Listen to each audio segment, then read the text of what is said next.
In tonight's second qualifier, number 2, Run for the Money, will be driven by Gary Chappell. And in tonight's third qualifier, number 3, Trick Gainer, the driver will be Adam Murner.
Horse and drivers are on the track for tonight's first of three non-wagering qualifying events. Number one is All Over Town with driver Adam Murner.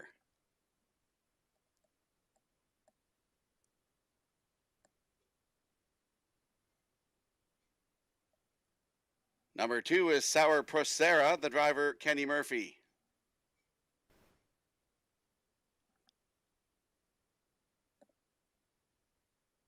Number three is Shadows in the Night with Kenny Arsenault. And number four is Elm Grove the Moon with Corey McPherson.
Tonight's first of three non-wagering qualifying events lining up in behind the starting gate. One is All Over Town with Adam Murner, two Sour Procera with Kenny Murphy, three is Shadows in the Night with Kenny Arsenault, four on the outside is Elm Grove the Moon with Corey McPherson. Here they come.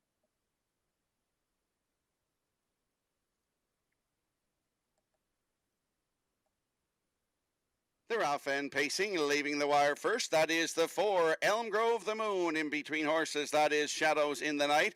At the rail with the lead is All Over Town as they race in around that first turn. All Over Town with Adam Murner will lead it early. In second is Shadows in the Night. Coming away third, that is Elm Grove the Moon. And your early trailer is Sour Procera as they go on up the backstretch for the first time. They're approaching the opening quarter, led by All Over Town. In second, that is Shadows in the Night. Looking at it third is Elm Grove the Moon. And your trailer fourth, that's Sour Procera as they pass on by the opening quarter. They were there in 29-4, moving into the 3/8 turn for the first time. No change in position. It's still All Over Town, your leader. In second is Shadows in the Night. Coming away in third, that's Elm Grove the Moon. And your trailer is Sourpuss Sarah as they come down the stretch in front of us for the first time. Still led by All Over Town. In second, that's Shadows in the Night. Elm Grove the Moon looks at it third. And Sourpuss Sarah can see them all as they pass the halfway mark. Moving into the 5/8 turn for the second and final time. They were at the half in a minute flat. Moving on by the 5/8 mark. They'll go to the backstretch now. Second and final time. Still led by All Over Town. In second, that's Shadows in the Night. Up on the outside, looking for third, is Sourpuss Sarah. In at the rail, that is Elm Grove the Moon. Down the backstretch they go, moving by the 3/4. It's still All Over Town. Opens up by 3 on the front. In second, Shadows in the Night. Up the rail third. That's Elm Grove the Moon. And your trailer on the outside, Sourpuss Sarah. 1:30-1 by the 3/4. Still led by All Over Town. Sourpuss Sarah coming up on the outside with Shadows in the Night. At the rail, that is Elm Grove the Moon, but it's All Over Town to win this one. Up for second, that's Sourpuss Sarah. In for third, that's Elm Grove the Moon.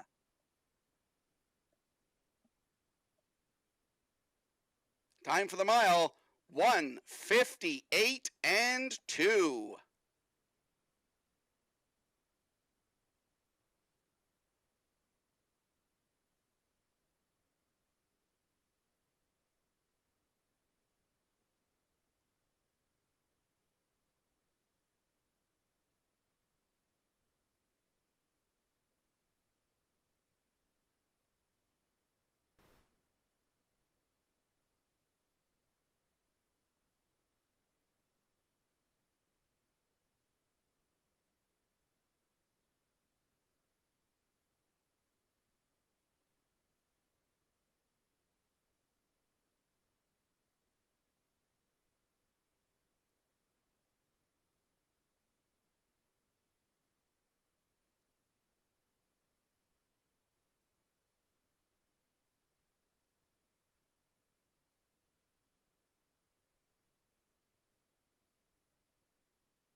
Here's the results of the first qualifier. 1 All Over Town, your winner.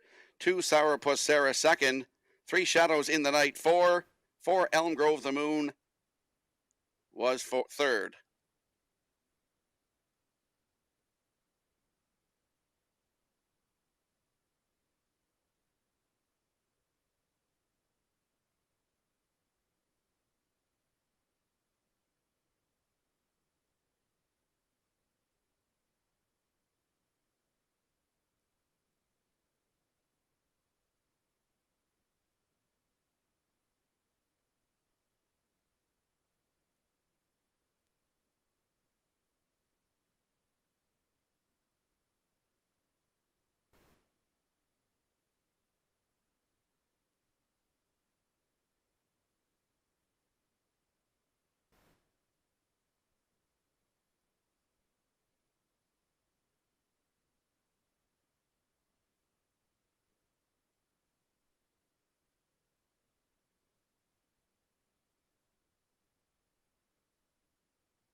The horses and drivers are on the track for tonight's second of three non-wagering qualifying events. Number one is Topville Angelina.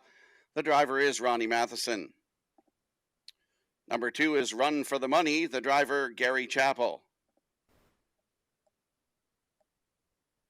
Number three is JM Sports Fan with Stephen Shepard. And number four is the free-legged mare, How Mac Jazzy Girl with Stephen Murphy.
The fractions for tonight's first qualifier were 30, the half in 102, 3/4 in 132, time for the mile, 2 minutes flat.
Tonight's second of three non-wagering qualifying events. Top of the stretch, one is Topville Angelina with Ron Matheson. Run for the Money, 2 with Gary Chappell. 3 is JM Sports Fan with Stephen Shepard. And 4 on the outside is the free-legged How Mac Jazzy Girl with Stephen Murphy. Here they come.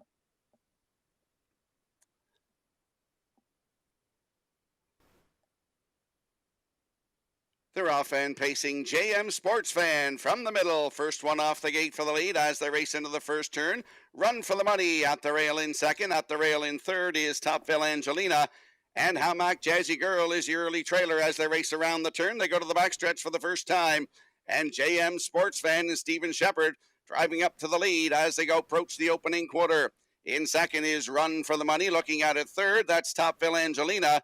And your early trailer, that is How Mac Jazzy Girl as they race on by the opening quarter. Heading into the far turn for the first time. No change in position. Still led by JM Sports Fan. In second is Run for the Money. 29-2 by the opening quarter. At the rail in third is Topville Angelina. And your trailer, that is How Mac Jazzy Girl as they race around the turn.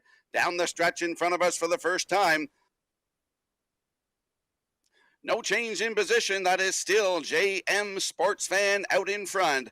Run for the Money at the rail in second. Looking at it third. That's Topville Angelina. And to the outside, there goes How Mac Jazzy Girl as they move on to the 5/8 after an opening half of a minute and 1/5. and it is still JM Sports Fan, the leader, coming up on the outside with a rush. That is Hal Mac Jazzy Girl as they go down the backstretch. Moving to the three quarters, the pace quickens on the front end. There's a battle. Hal Mac Jazzy Girl on the outside. JM Sports Fan at the rail. Top Bell Angelina up on the outside. Third run for the money is the trailer as they move into the 7/8 turn. Second and final time. Three quarters up in 1:30 and 2, and it is JM Sports Fan, the leader. At the rail now, second is Hal Mac Jazzy Girl. Top Bill Angelina up on the outside.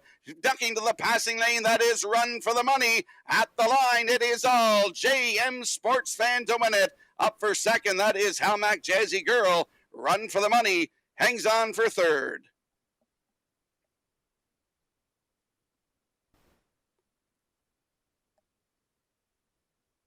Time for the mile, 1:58 and 4.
The results of tonight's second qualifier: 1 Topville Angelina, 4 2 Run for the Money, 3 JM Sports Fan, your race winner, and 4 Hal Mac Jazzy Girl was 2. Fractions 29 and 2, the half a minute 1.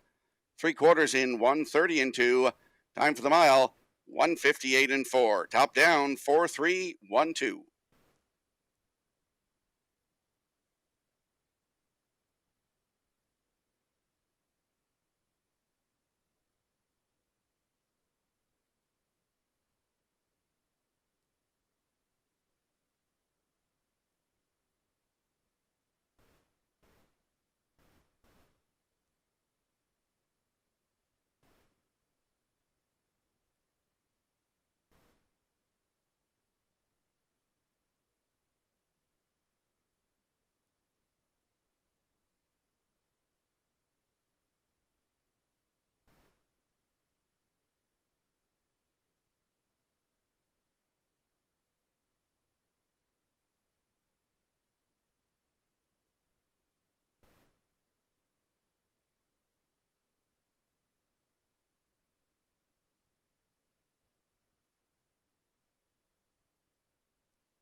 Testing 1 2 3. Test 1 2.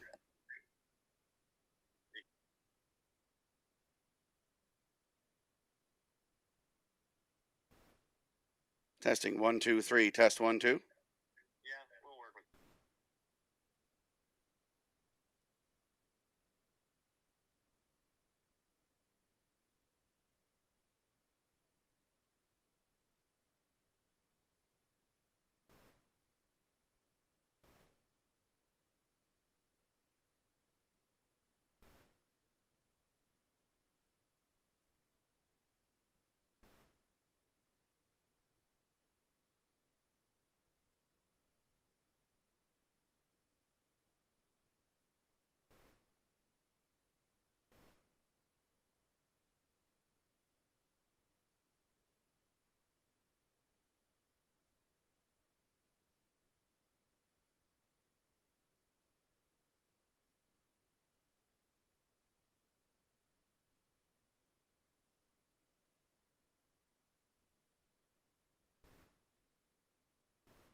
Track is fast, 0 variant.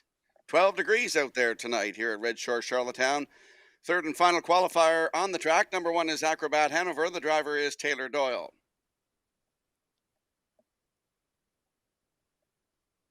Number 2 is Judicial with Harold Shepard.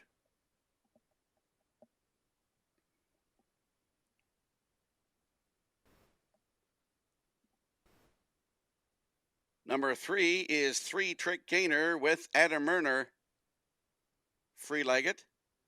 And number 4 is Roll'em with Mark Campbell.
Tonight's third and final non-wagering qualifying event, lining up in behind the starting gate with Acrobat Hanover with Taylor Doyle, Judicial 2 with Harold Shepard, 3 is 3 Trick Gainer with Adam Murner, and 4 on the outside, that is Roll'em with Mark Campbell. Here they come.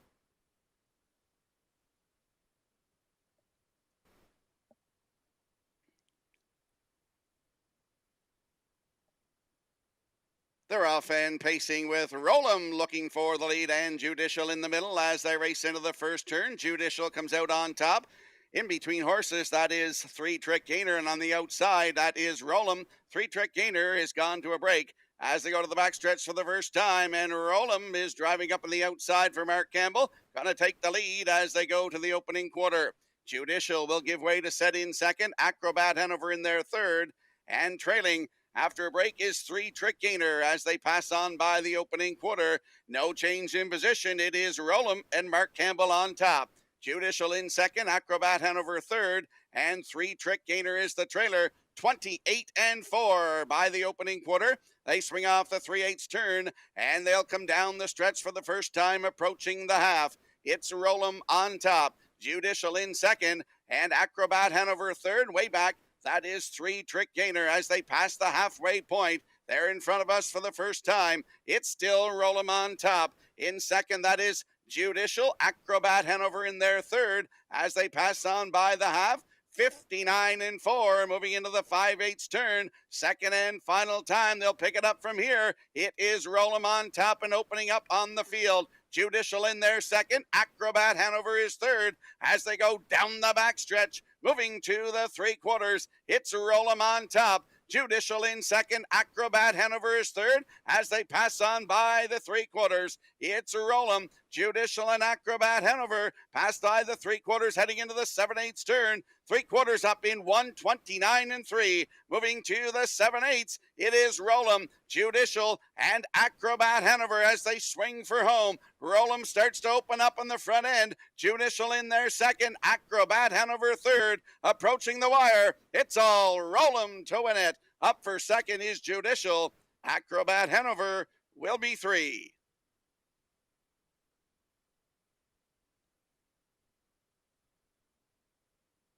Time for the mile, 1:57.1.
The results of tonight's third and final qualifier: 1 Acrobat Hanover 3, 2 Judicial 2. 3 Trick Gainer fourth and did not qualify. And 4 Roll'em was the winner. Fractions 28-4, the half 59-4, 129-3. Time for the mile, 1:57.1. Top down, 3-2-4-1. 3 Trick Gainer, the only horse that did not qualify this evening.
come. Post time.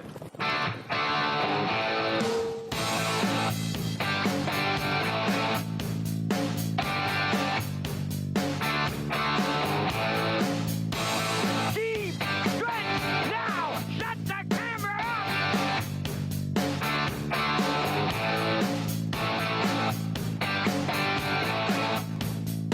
up. Broadcasting live from Prince Edward Island, this is Race Day.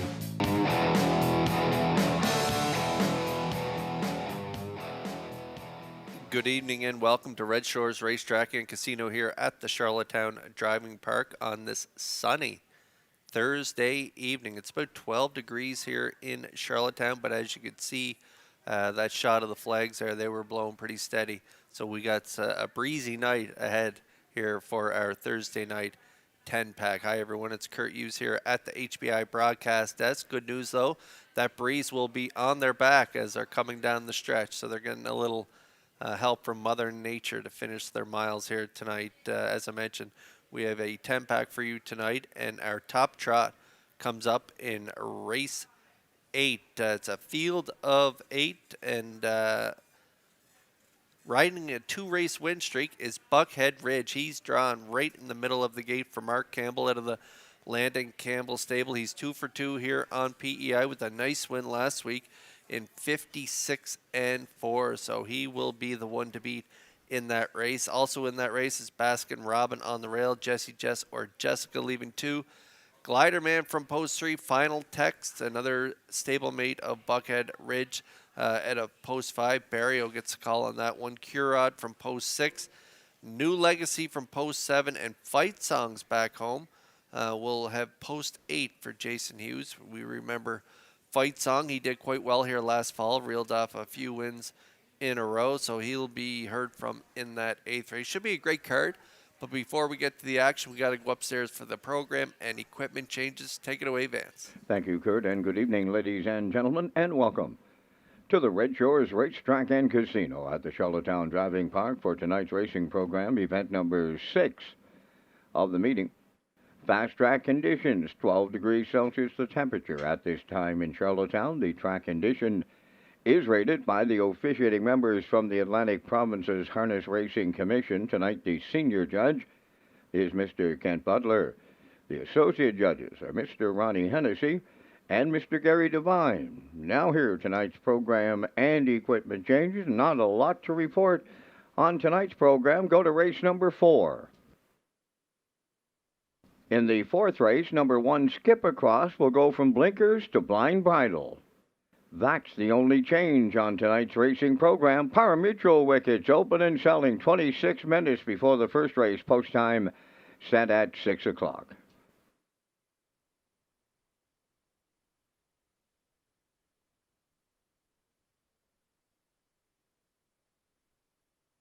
Race Day Live continues from Charlottetown, Prince Edward Island. Welcome to our on-track and off-track customers. In the spirit of reconciliation, we acknowledge that the land upon which we gather is unceded Mi'kmaq territory. Abogwed, Mi'kmaq is covered by the historic treaties of peace and friendship.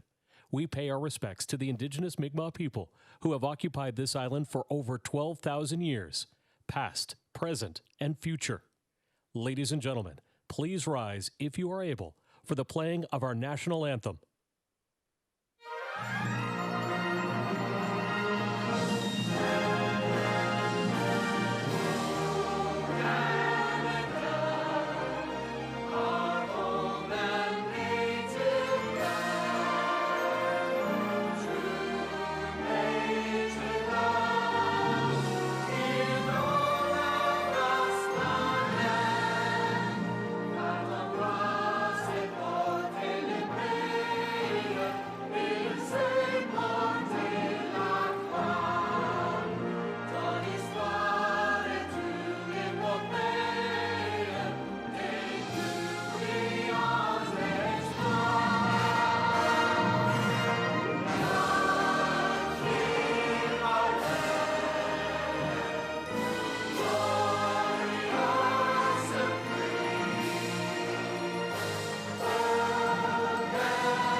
Now, back to Race Day Live.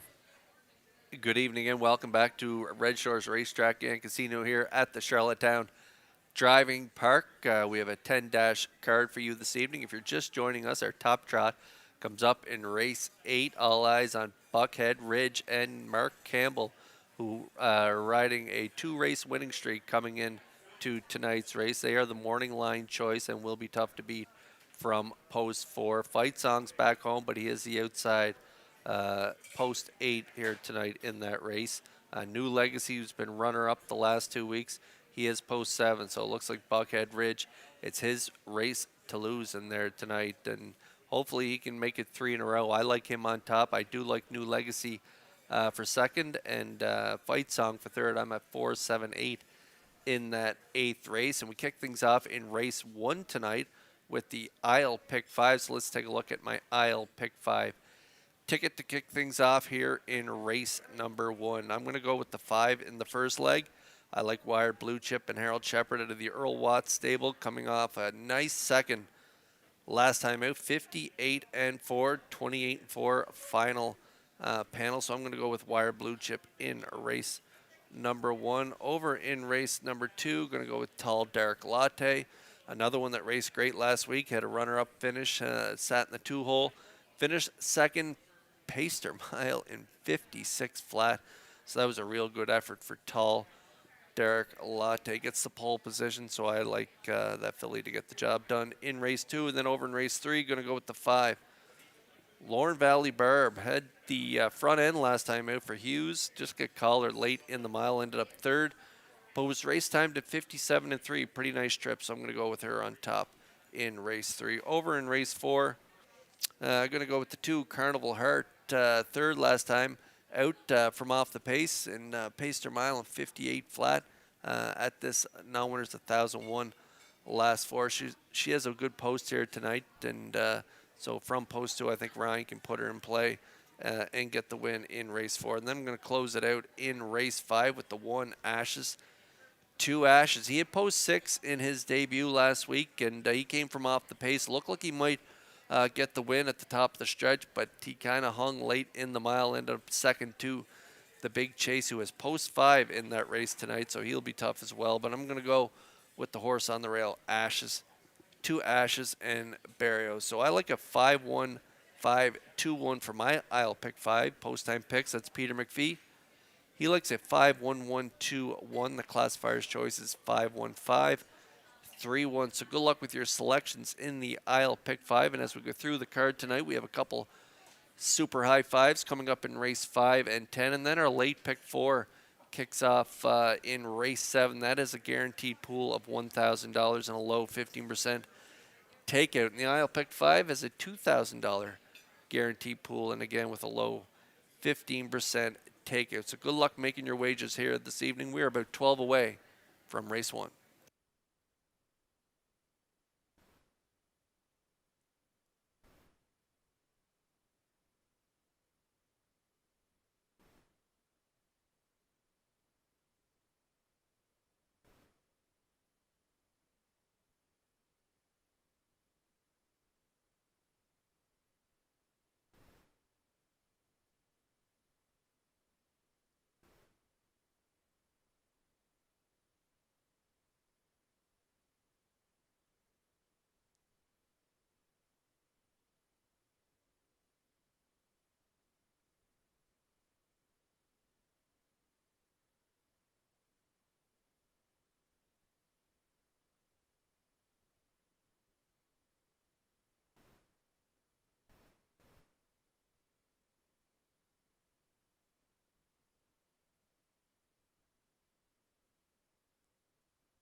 Maiden Pictures on the track for the first race post parade. Pop the Pin wears one, owned by David McDonald of Belfast, trained by Ashley Gamester. Jason Hughes driving.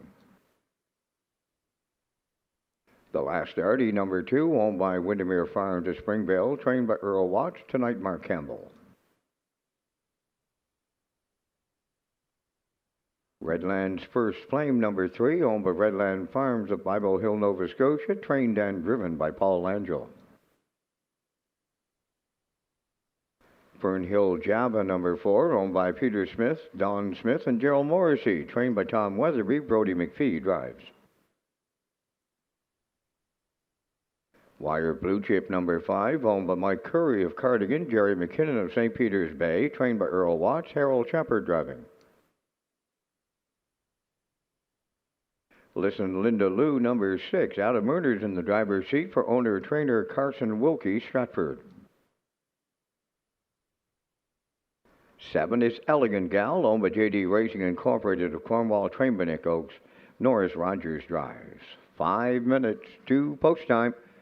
Kurt Hughes is coming up next from the HBI broadcast desk to take you through the Red Shores wagering menu.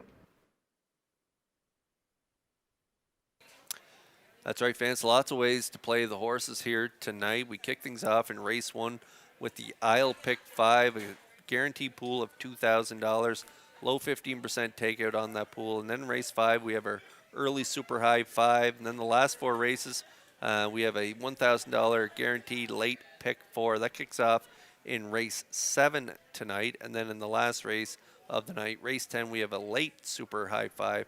And again, all low 15% takeout on those wagers. So lots of ways to play the horses here tonight at Red Shores.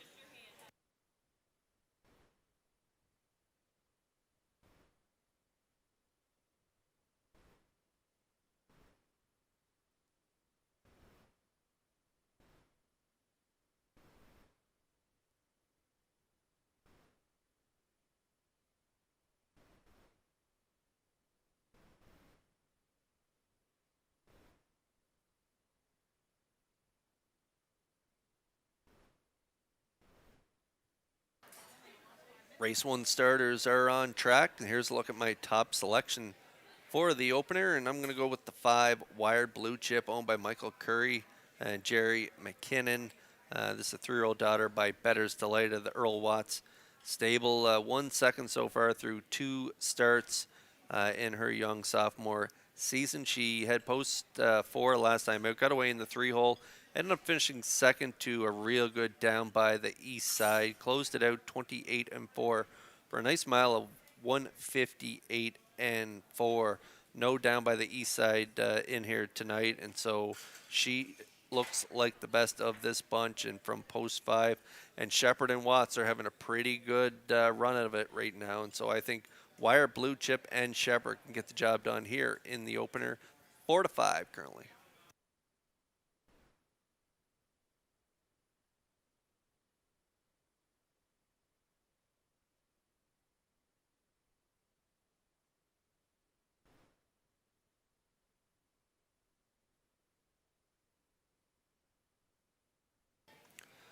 Listen, Linda Lou raced big last time out. Carson Wilkie of Stratford is the owner. Adam Murner driving, and Carson Wilkie's also the trainer. David Dowling was in the seat last time out. Had the rail, got away in the 2-hole, finished second, just beat a length at the wire. 2 minutes, 2/5, closing quarter, 28-2. So off that mile, I don't like post 6 for this 4-year-old mare by State Treasure, but Murner in the seat. He's talented guy, and he can put this one in place here tonight and hopefully finish second on my ticket. I like a 5-6 exactor, and that looks like the betting public is also on board with the 6 for second. Currently second choice at 2-1.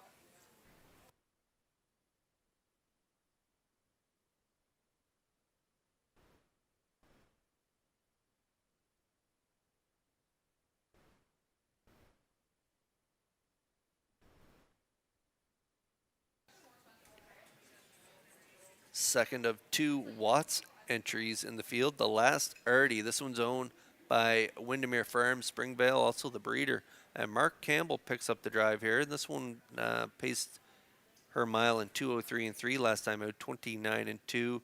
Kind of on the outside for most of that mile. First up the week before, nice closing quarter, 28 and 3 in her first start off the bench. And so with Campbell on board here tonight on this inside draw, I think the last Darty can be part of this ticket, currently 3-1.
Maiden filly mare is lining up in behind the Metro Home Building Center starting gate for tonight's opener. Let's go upstairs for the call to Vance Cameron. Pop the Pin, the last Darty. Redlands First Flame, Fernhill Java, Wired Blue Chip, Listen, Linda Lou, Elegant Gal, top of the stretch.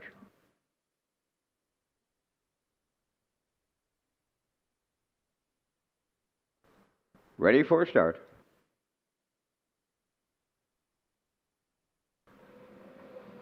Rough and pacing, leaving out Redlands First Flame towards the rail. Pop the Pin to their outside. Fernhill Java will round the turn from third. Coming up fourth on the outside is Wired Blue Chip at the rail. The last Darty's fifth. Then in sixth, Listen, Linda Lou, the early trailer. Elegant Gal. So the quarter pole down, and up front the leaders. Redlands First Flame for Paul Langell. Coming after him on the outside, that's Wired Blue Chip up to challenge that leader. Third at the rail, Pop the Pin. Then fourth is Fernhill Java. Racing from fifth, the last started. Listen, Linda Lou. She's in sixth, followed by the trailer seventh, Elegant Gal. 31 seconds flat was the opening quarter mile. Not a lot of step here in the early going, and that's Wired Blue Chip, the post-time favorite, to make the lead for Harold Shepard. Racing from second, Redlands First Flame. Then in third, Pop the Pin. There goes the last Darty now to the outside to pick up fourth. Taking over on the outside for second over, that's Listen, Linda Lou. Racing from fifth, sixth towards the rail is Fernhill Java. Then the trailer, Elegant Gal, halfway home in 101 and 1/5. They're rounding the paddock turn, arriving at 5/8. Wired Blue Chip, the leader. The last Darty now. The stablemate is up second. Third at the rail, Redlands First Flame. Advancing fourth, Listen, Linda Lou. Then in fifth, Pop the Pin takes out Fernhill Java sixth. And the trailer, that is Elegant Gal. They're by 3/4. New leader on the outside.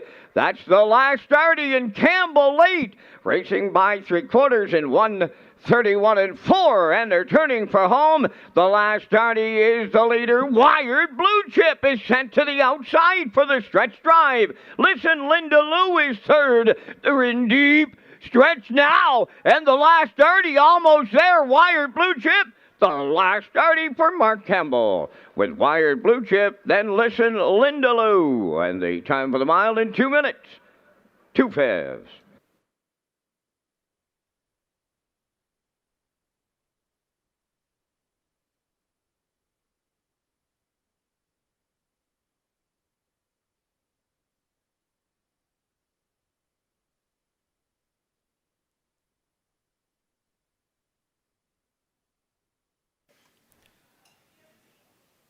Well, the Watts trainee is going to finish 1-2 in this one as we get a look at the Universal Media slow-mo for the Thursday night opener. The 5-wire Blue Chip, as expected, driven aggressively tonight by Harold Shepard, put on the front.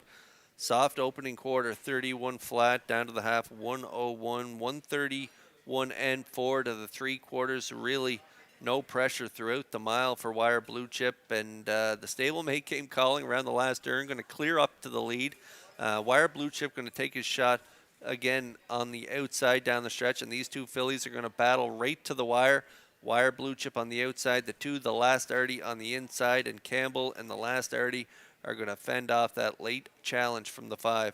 Wire Blue Chip pick up the win, maiden victory, nice looking victory as well. 28-3 final panel for the Last Artie in 2 minutes, 2:56. Listen, Linda Lou. Good second over trip by Murner up there for the show dough. So unofficially, it's a 2-5-6 here in race 1.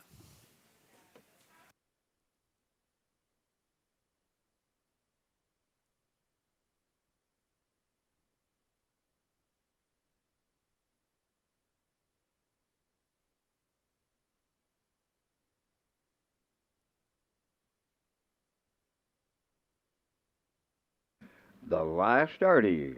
Arriving at the first race winner's circle, bay pacing filly She's 3 by Articulator from the Ark Colony Dam, heart of Windermere. A homebred of Windermere Farm to Springville, trained by Earl Watts and Mark Campbell, will guide her to a maiden record tonight. 2 minutes, 2/5, time for the mile. The Last Artie in tonight's opener.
The management and staff at Red Shores want your experience to be fun and entertaining. That is why we offer information on how our games work, tips to keep your gambling fun, and available community resources. For more information, please speak to one of our PlayWise advisors or stop by the PlayWise Information Center.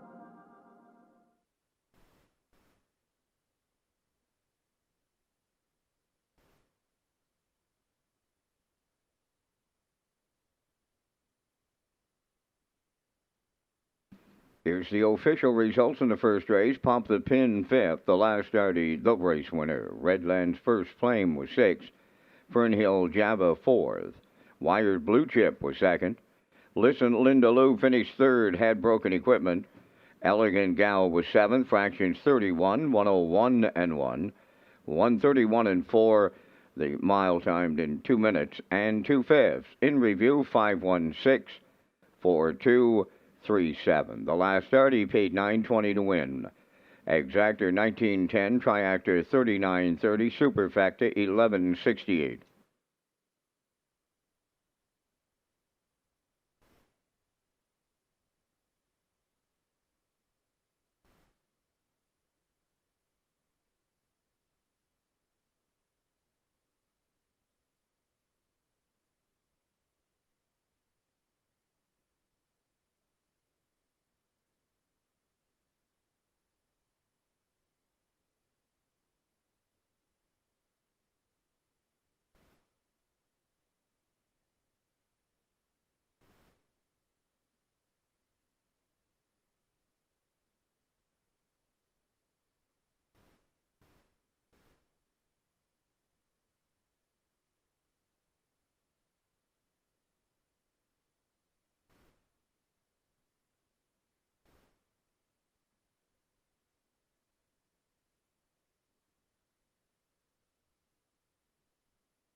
Red Shores is pleased to announce HBI rewards for PEI customers this spring and summer meet. You can now play Summerside and Charlottetown live racing and earn points. And you can convert those points to cash or earn points for other exciting offers. Sign up and play the horses through HBIBet.com and the new HBI rewards program for PEI.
Second race, entering the track on post parade, number 1, Tall Dark Latte, owned by Redland Farms, Bible Hill, Nova Scotia, trained by Tom Weatherby, Brody McPhee drives.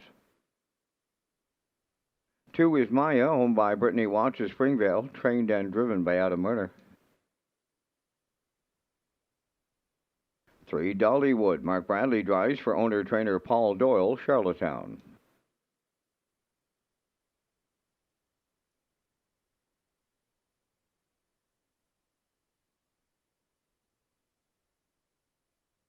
4, Kay's Rider, owned by Todd Walsh, Lance Jones, Sean McAdam, and Donnie McFadden. Todd Walsh trains and drives.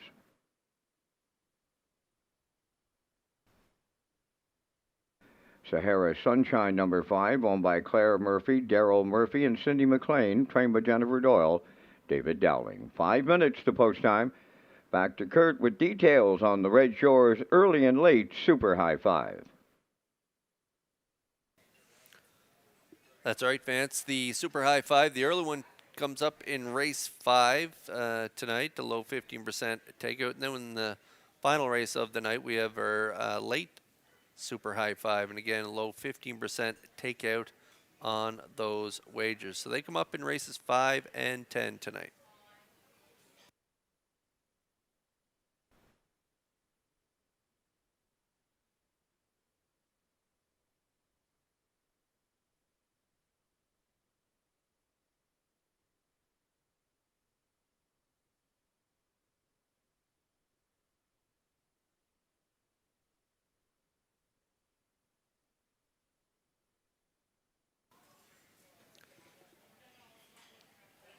Tall Dark Latte looks like the one to beat here in this second race as we pick her up on the track. Brody McPhee will drive for trainer Tom Weatherby. Redland Farms of Bible Hill, Nova Scotia is the owner. 3-year-old daughter of Tall Dark Stranger. How about that trip last time out in an overnight event from post 4? Got away in the 2-hole and finished second to My Happy Place. And nobody was beating My Happy Place on that day. Nice trip, though. 56 flat was her mile. 28-2 final panel. She stepped up her game from her first start back where she was 6 in 59-2. So big improvement over week over week. And so tonight, I think she will be just as good as she was last week. And from the rail here tonight, I don't think anybody's going to get in her way. I think Brody's going to send her right down the road.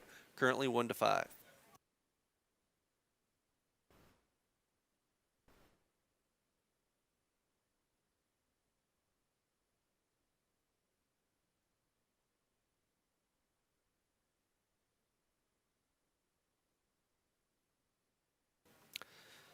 Who's going to be second and third? That is the question for me in this race. I have elected to go with the 3 Dollywood. Paul Doyle is the owner and trainer. Mark Bradley will drive. Now 5-year-old mare by Better Than Cheddar. Pretty nice first start back. Number 721 last week. Had the rail. Got away fourth. Ended up getting up there for second at the wire. 57-2. Nice trip in start number 1 of 2025. 29-1. Final panel. So off that trip, I'm going to throw her in for the exactor. I'm at 1-3, currently 33-1.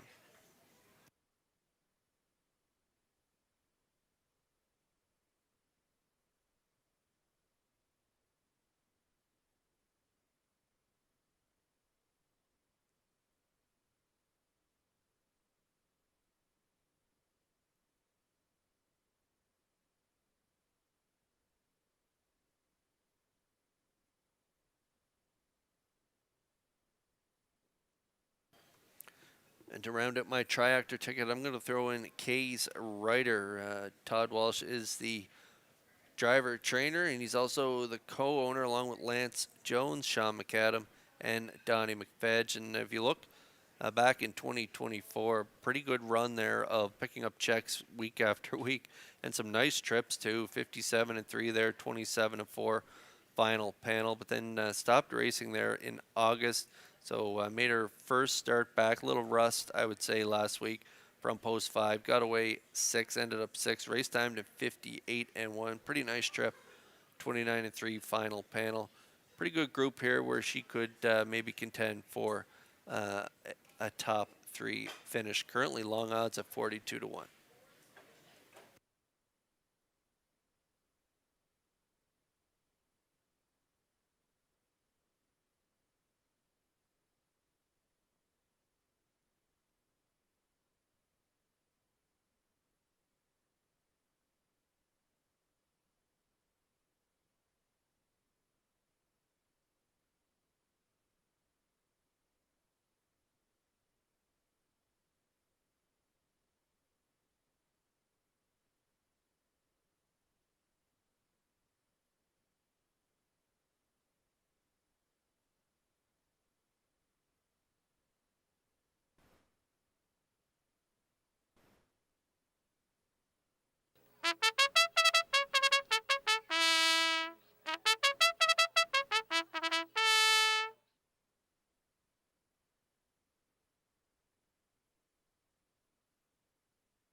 Race 2 starters lining up in behind the Metro Home Building Center starting gate. It's post time for the second.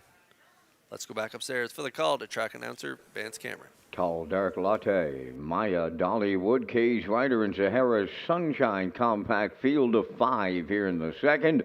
On the gate, And at the top of the stretch.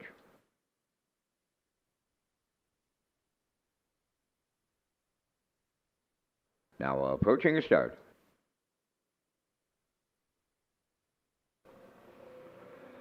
The rough and pacing Sahara's Sunshine going to the lead. Tall Dark Latte will be second. Maya's third to the turn. Dollywood's away fourth.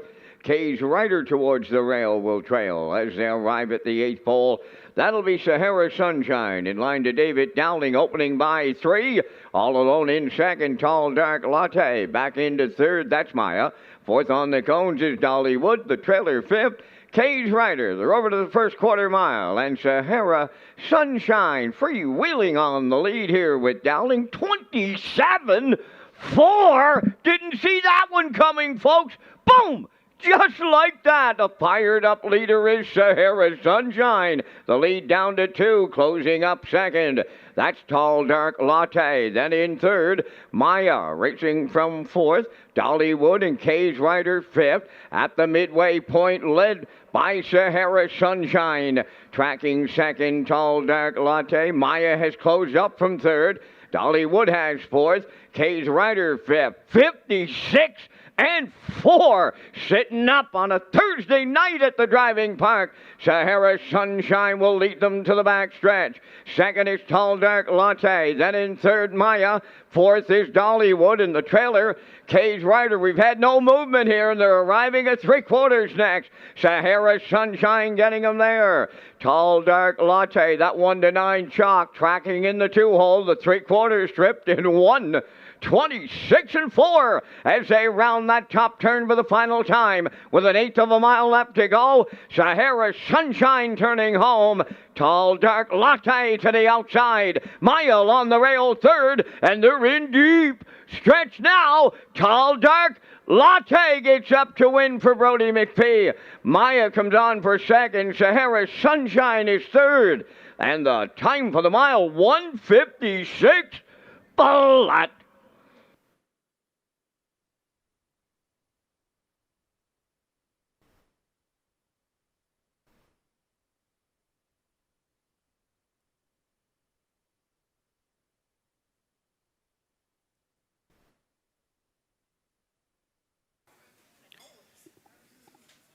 8 for 9 in the top 3 last year, 2 for 2 in the top 3 this year, and she just added to her win total now 4 lifetime wins, and she just added a new pacing record as well, 156 flat off a pocket sitting, drafting behind that hot early fractions from Sahara, Sunshine, and Dowling. Big opening quarter, 27-4, half 56-4, 126-4. No pressure from anyone in the field, but Dowling just kept on rocking and rolling the 5, and Brody pulled on that right line at the top of the stretch. Tall Dark Latte delivers for McPhee here in race 2, and again, the time of the mile, big trip, 156 flat.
Now returning from the second race is the one-entry Tall Dark Latte. Bay Pacing filly, 3-year-old daughter of Tall Dark Stranger off the Rock and Roll Hanover Dam.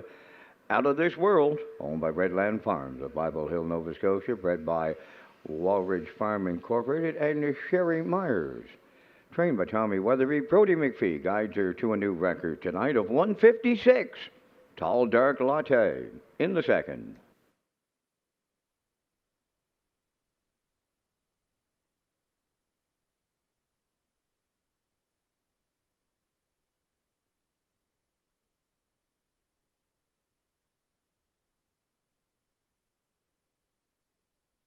This race replay is brought to you by the new 1888 Lounge at Red Shores. The 1888 Lounge is perfect for your corporate meetings, parties, or presentations. Contact Rebecca in our Sales and Events Division for more information on the new 1888 Lounge upper level at Red Shores. Here's the official results in the second race. Tall Dark Latte, the race winner. Maya finished second. Dollywood was fourth. Kay's Rider fifth. Sahara Sunshine third, fractions of 27 and 4, 56 and 4, 126 and 4, the mile in 156. In review, it's 124.53. Tall Dark Latte paid $2.20. The exactor $7, triactor $28.10, superfect at $2.65, and the early daily double $12.60.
The greatest show in harness racing, the Gold Cup and Saucer, presented by Atlantic Lottery and featuring a purse of $100,000, is scheduled for Saturday, August 16th at Red Shores, Charlottetown.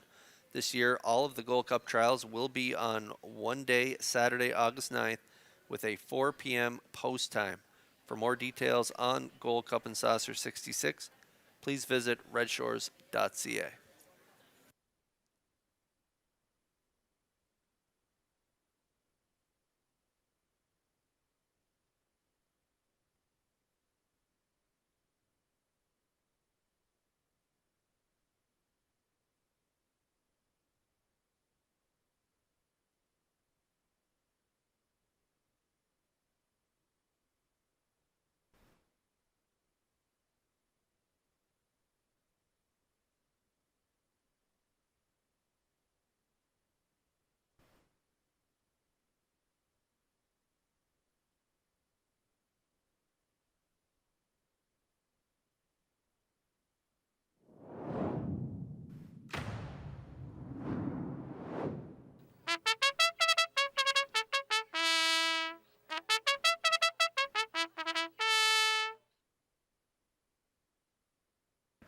Third race on Post Parade. Number 1, Sigali, owned by the Sigali 6 Stable of Charlottetown, trained by Philip Kelly. Mark Bradley drives.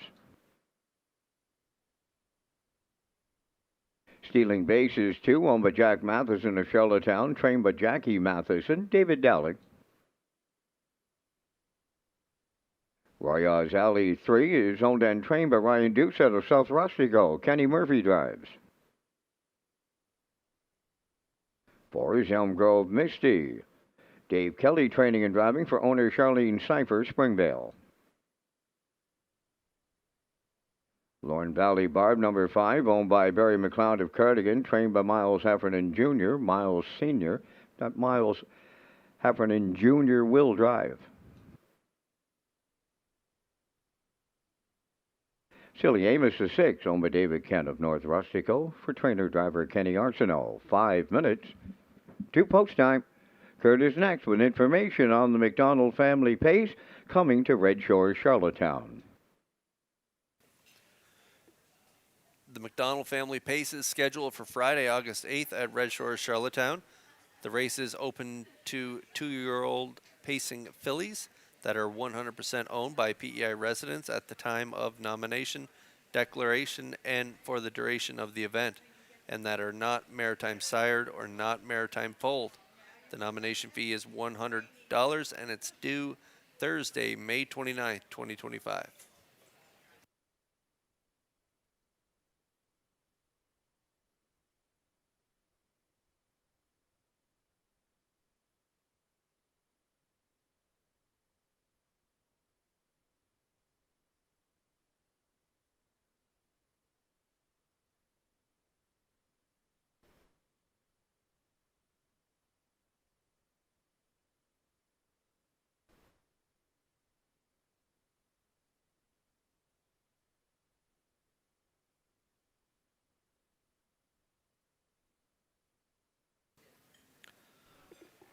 Miles Heffernan Jr. getting the call on Lorne Valley Barb. Barry Peter McLeod of Cardigan is the owner, looking for his first career victory. Could get it here with Lorne Valley Barb on the front end last time out at the no-winners of 721.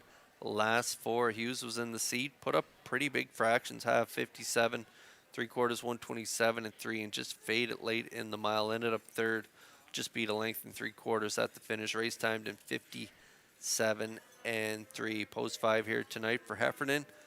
She does have good early speed, so maybe if he's aggressive off the wings, she can get herself spotted up close to the lead. Stealing Bases, Sigali, they all have pretty good gate speed, so we'll see what happens when the wings fold, but she could get the job done and pick the young fella up his first career victory. Currently 7-5.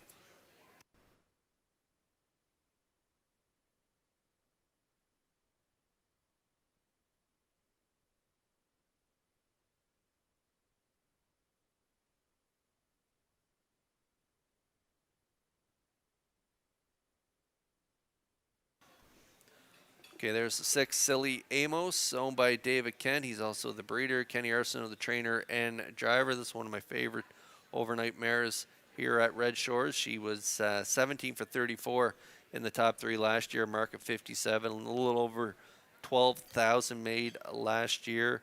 Making her first start back. Had a pretty nice qualifier where she closed in 28 and 3. Not an overly tough group here tonight for Silly Amos. I don't like her post, but she's versatile and can race anywhere Kenny puts her. So maybe an off-the-pace style trip here tonight. I could see her hitting the ticket at 6-1.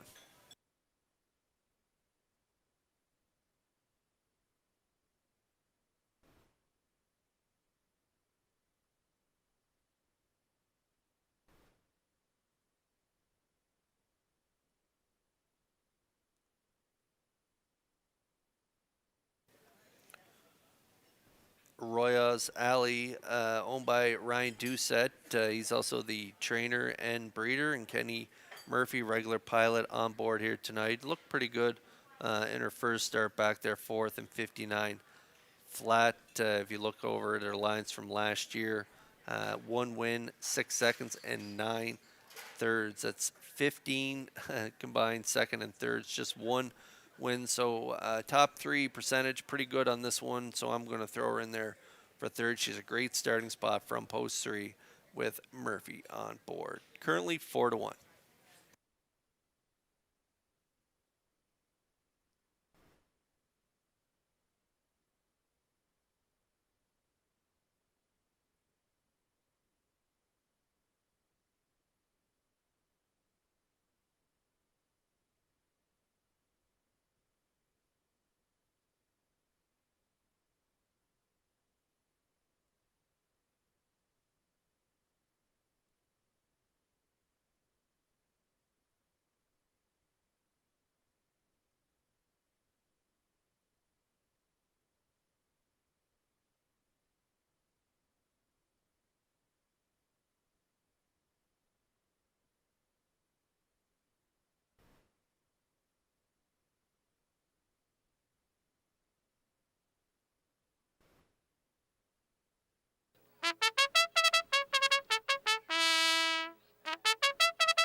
Tote board is pretty accurate here. This is a wide open race, and those starters are lining up in behind the Metro Home Building Center starting gate. It's post time for the third. Up to Vance Cameron for the call. You got that one right, Mr. Hughes. $12 long shot. You not often see it.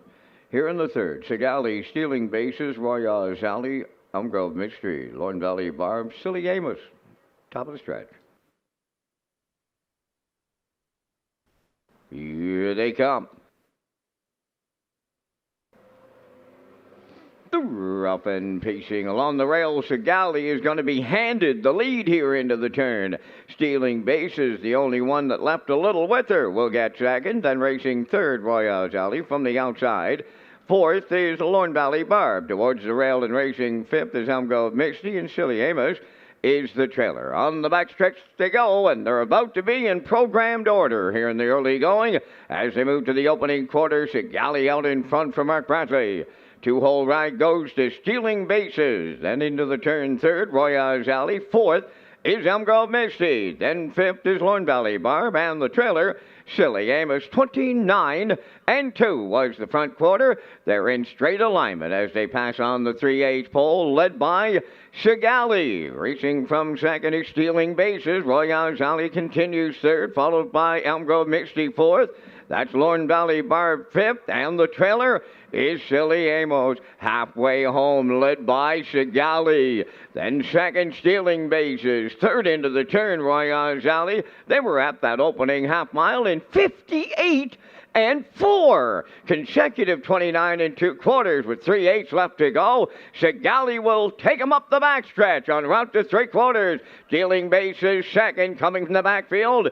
That is Lorne Valley Barb first up to take over third. Following that, covering the outside fourth is Silly Amos. Now fifth, Royale's Alley. Now the trailer, Grove Misty. They swing past the 3/4. Lorne Valley Barb on the outside with her head in front. Sigali now second, 3/4 in 1:29-4, just an eighth of a mile out. And Lorne Valley Barb will turn home. Second is Sigali. Silly Amos on the outside third. Down the stretch they come. Lorne Valley Barb almost there. Lorne Valley Barb and Miles Heffernan Jr.'s first winning pari-mutuel drive, and he gets it aboard Lorne Valley Barb in 1:59 flat.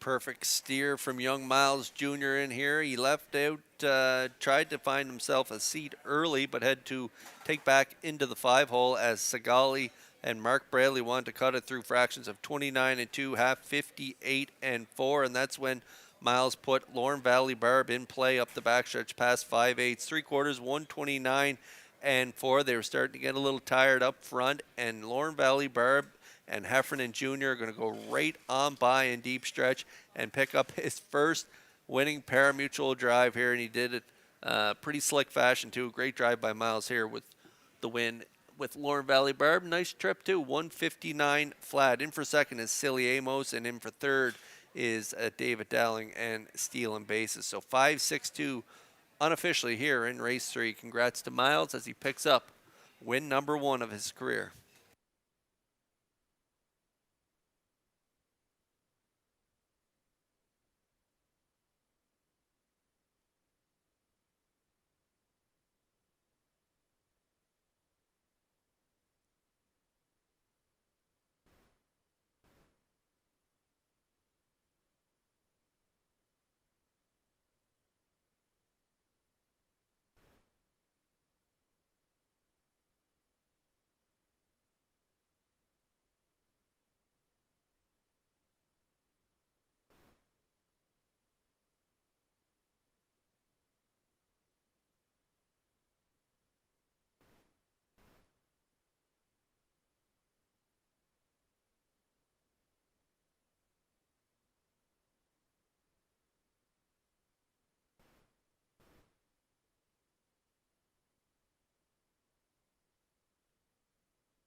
Guaranteed, Miles Jr. will never forget his first winning pari-mutuel drive, and it comes aboard Lorne Valley Barb here in the third race at Charlottetown. Barb's a bay-pacing mare, 8 by Articular, from the Pro Bono Best Dam J.J. Takor, owned by Barry McLeod of Cardigan, bred by Jerry McDougall and Kevin McLeod.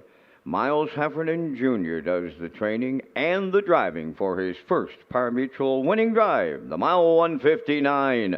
Lorne Valley Barb gets her 15th lifetime victory.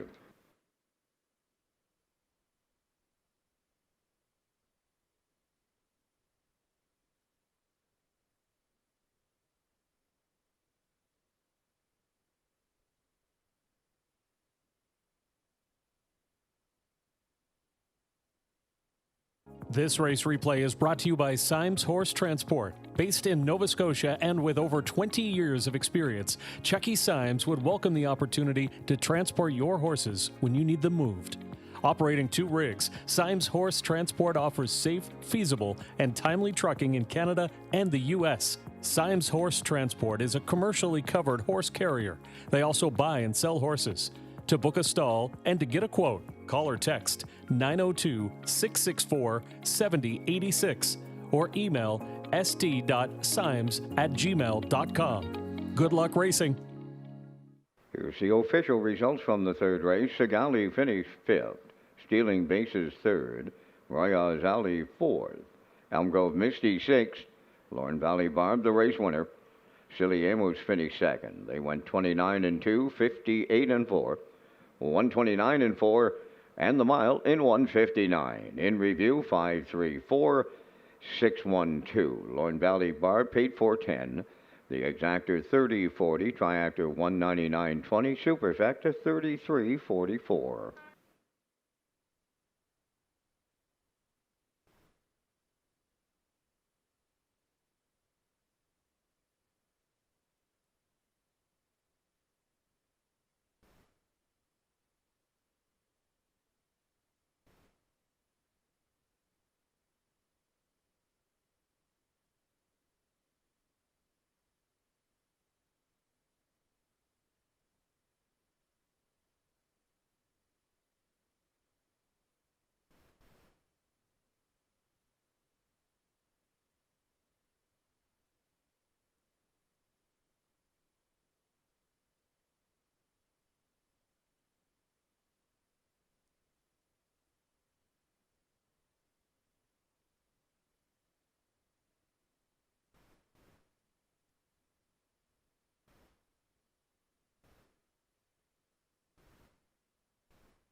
The Cecil Ladner Memorial, presented by Ladner's Source for Sports, is scheduled for Saturday, June 7th at Red Shores, Charlottetown.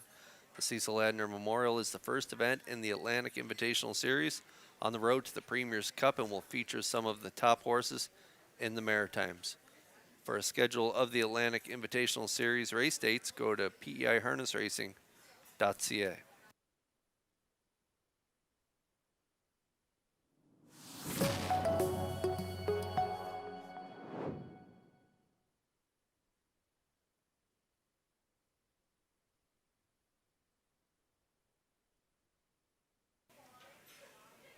Here's a look at the picks for race 4. Just one change on the card, just one equipment change, and it's in this race.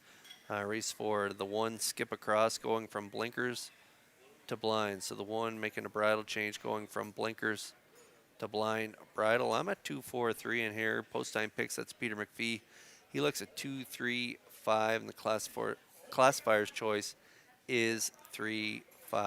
So Peter and I in agreement here, and it's his value play of the day. Carnival Heart currently 7-2.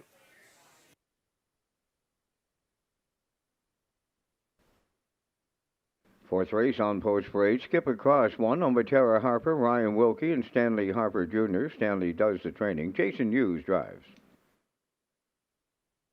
2 is Carnival Heart, owned by Shayna Toll and Ryan DeRoche of Clyde River. Shayna does the training.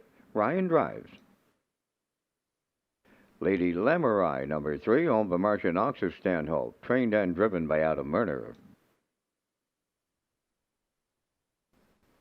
Miss Maddie P. is number 4, owned by Lance Jones, Donnie McFadden, Sean McAdam, and Todd Walsh. Todd trains and drives.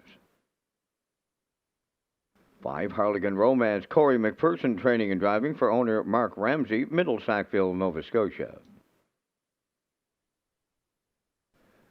Salisbrook Picket, number 6, owned by David Kennedy of Charlottetown and Ian Smith of Stratford, trained by Tom Weatherby, Brody McPhee aboard. 5 minutes to post time. Kurt has his top selections in just a moment. First, a message from HPIBet.com.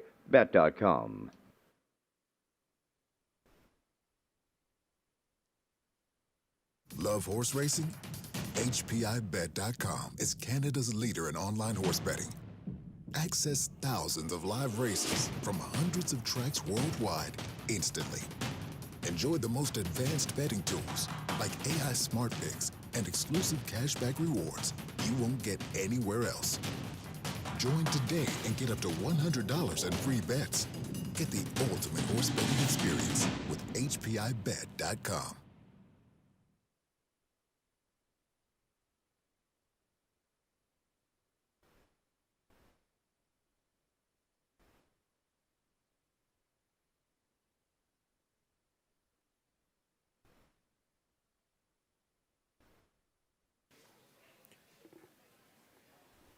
Race 4 starters on track. Philly Mares now winners, 1,001 last 4 starts. There's my top play, the 2 Carnival Heart, owned by Shayna Toll and Ryan DeRoche. Ryan's in the seat. Shayna is the trainer, winner in her debut at the 701 level, right on the front end, 58-3. Followed that up with a close 4th place finish 2 weeks ago, 59-1, and then had the trailing spot post 9 last time out. Got away 6 by 9.25 at the quarter. Ended up 3rd. Race timed in 58 flat. In behind Promise Me Later and Windermere Sadie. And moving into post 2 on the gate here again tonight. If you look down her lines, she does show a couple nice front end wins. She closed out the season last January with a win on the front end. So if Carnival Heart and DeRoche can get to the front here tonight, she's going to be really tough to beat. 2 wins and a 3rd from 5 starts so far in 2025. And so Carnival Heart, my top play in here. Good price, 4-1.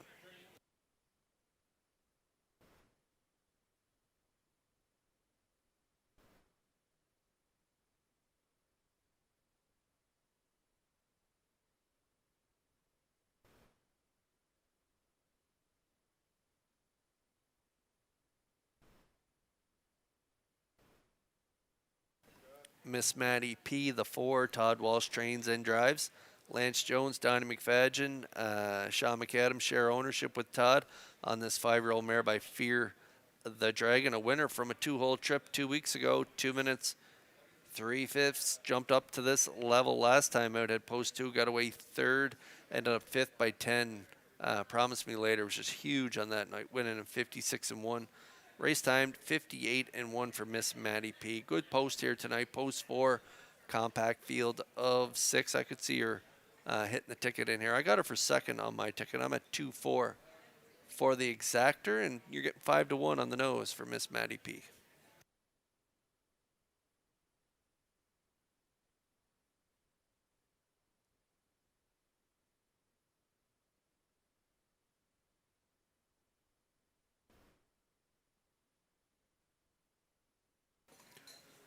Lady Lamurai coming into this race off fifth place finish in the Turner in Churro last week. Race time 57 and 1. Adam Murner trains and drives for owner Marcia Knox. Had a nice qualifier, 203 and 129 and 2. And then first start back was in an overnight event here in Charlottetown. Got away 7th by 11, ended up 5th by 5.25 lengths at the wire. Brady Sweet was in the seat on that day. 59 and 1 was her race time. Closed it out 28 and 2. So she's making her third start back here. Back in an overnight against some aged mares. So we'll see how she does. But she has a great starting spot. Post 3 for Lady Lamurai at 3 to 1.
Metro Home Building Center starting gate is in motion here for race 4. It's post time.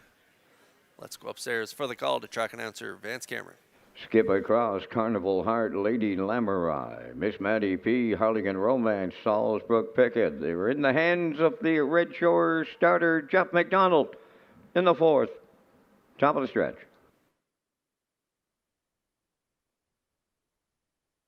Here they come. The rough and pacing Carnival Heart leaving out from the outside. That's Harligan Romance on the rail. Skip across. As they make their way round the turn, it'll be 3rd. Get away 4th on the outside, Lady Lamurai. Then 5th, Miss Maddie P. And the trailer, Salisbrook Pickett. To the backstretch they go, led by Carnival Heart for Ryan DeRoche. In the 2-hole, that is Harligan Romance. Racing from 3rd, Skip across. Dropping in 4th is Lady Lamurai. Now 5th is Miss Maddie P. Trailing 6th, Salisbrook Pickett. Past the first quarter mile they go. And it's Carnival Heart off a 28 and 4 opener. 2nd is Harligan Romance around the turn. 3rd is Skip across. Then Lady Lamurai. She has 4th. 5th is Miss Maddie P. Then the trailer 6 is Salisbrook Pickett. Down the stretch for time 1. They arrive at the opening half mile next, led by Carnival Heart. She gets them halfway home. 2nd is Harligan Romance, racing from 3rd, Skip across. Lady Lamurai edging out from 4th. 5th is Miss Maddie P. Salisbrook Pickett 6th. 58 2 was the half mile. Around the turn, arriving at 5-8, Carnival Heart the leader on Harlequin Romance. Skip Across continuing third. Lady Lamorai is going to the outside fourth. Miss Maddie P. fifth.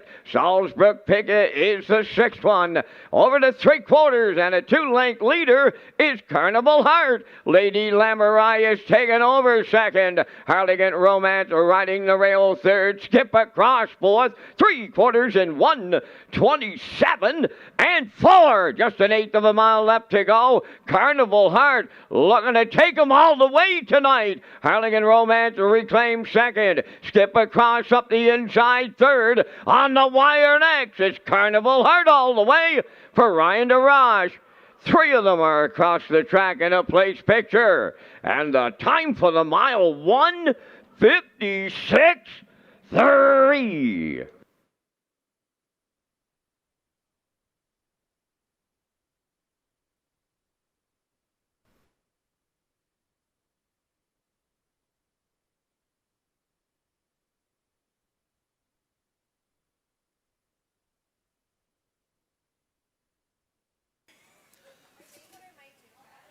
This mare is money on the front end, and now she makes it 3 for 6 so far in 2025.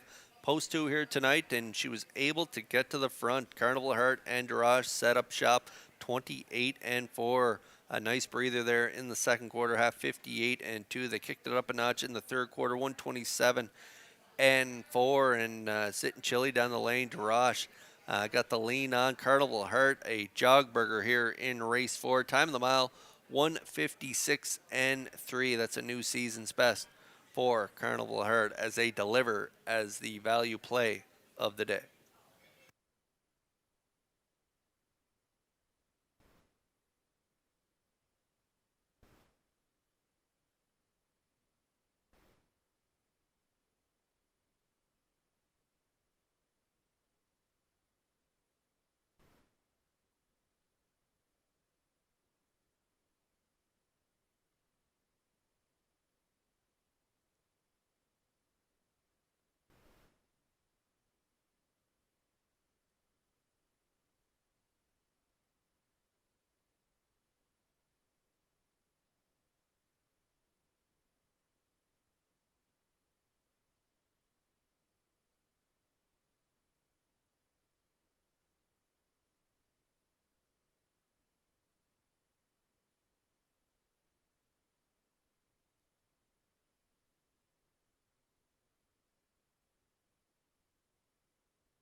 Carnival Heart in the fourth race winner's circle. Bay Pacey mare, she's 7 by Big Jim.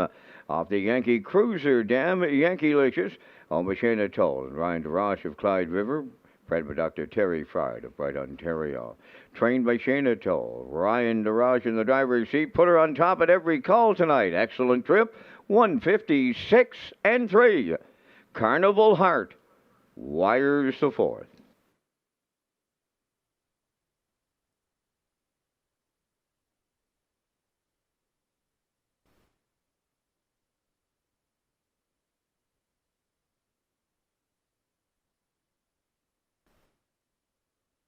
This race replay is brought to you by All Star Cresting, specializing in embroidery, screen print, promotional products, and on-site cresting featuring the newest technology and one of the largest embroidery and screen printing departments in Atlantic Canada. For all your clothing and merchandise needs, email sales@allstarcresting.ca.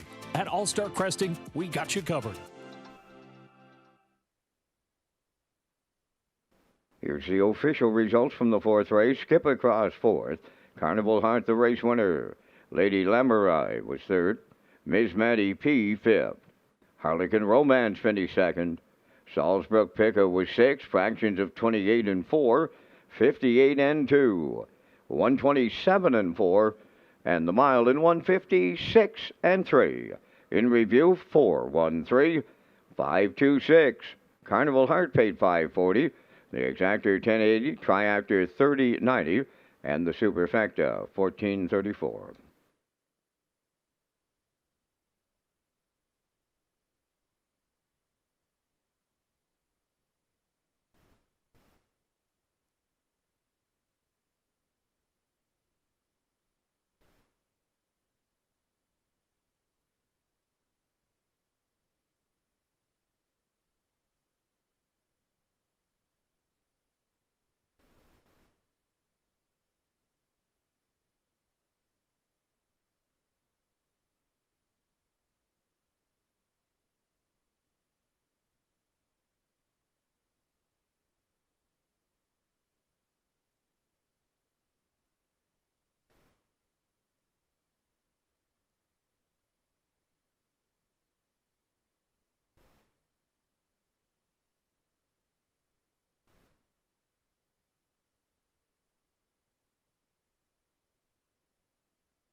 The 57th edition of the Governor's Plate, presented by Summerside Chrysler Dodge, and featuring a purse of $50,000, is scheduled for Saturday, July 19th at Red Shores, Summerside. A special reminder for fans and customers, post time for the Governor's Plate program is 4 p.m. and you can get more details on Summerside's big racing week by visiting Redshores.ca. I'd like to extend a happy birthday to George Anasty, longtime fan at Red Shores. Big happy birthday from all of us here at Red Shores and the Taylor family of the Rosetown Stable. So happy birthday, George.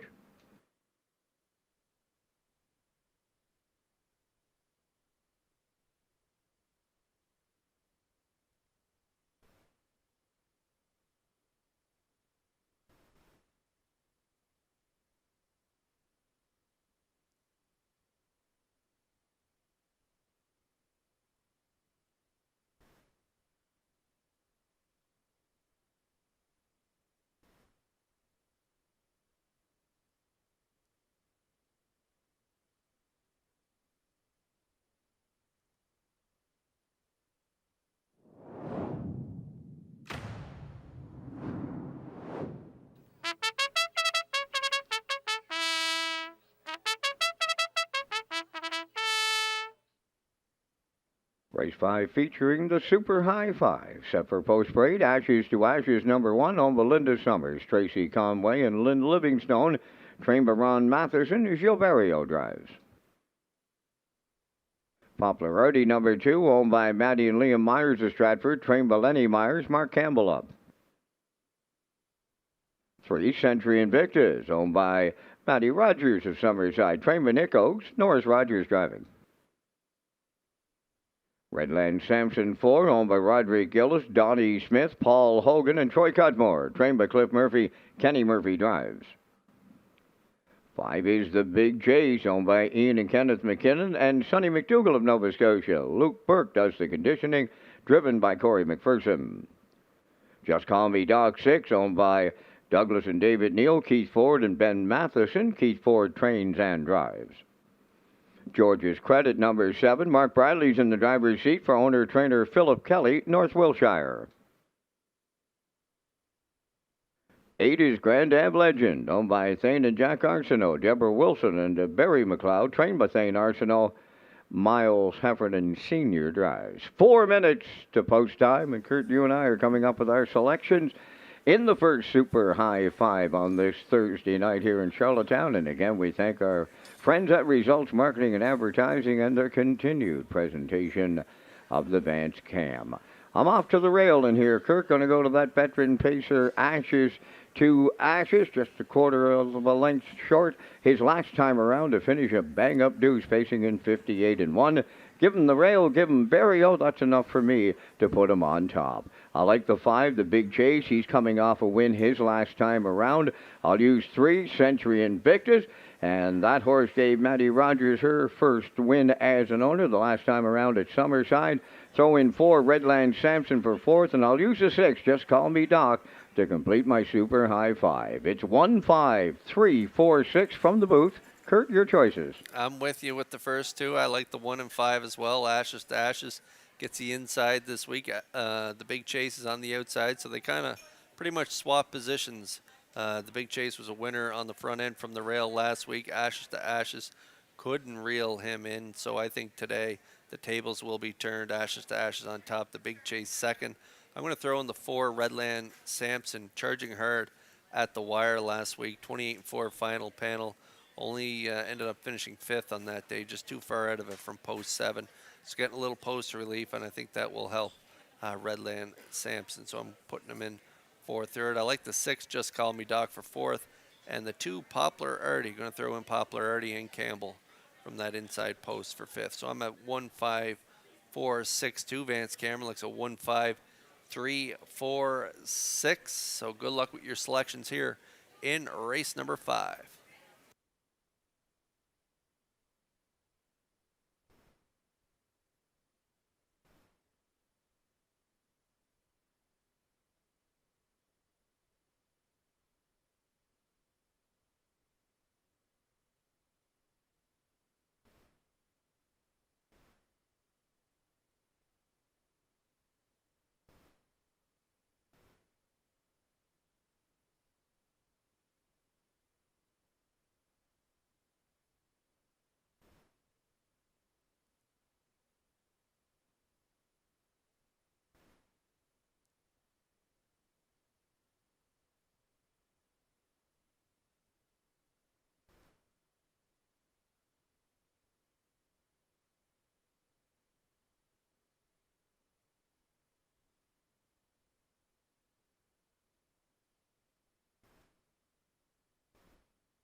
full field of 8 lining up here behind the Metro Home Building Center starting gate for tonight's 5th race.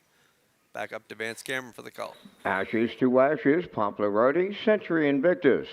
Redland Sampson, the Big Chase, Just Call Me Doc. George's Credit and Grand Ave Legend. Top of the stretch. For Super High Five, ready for start.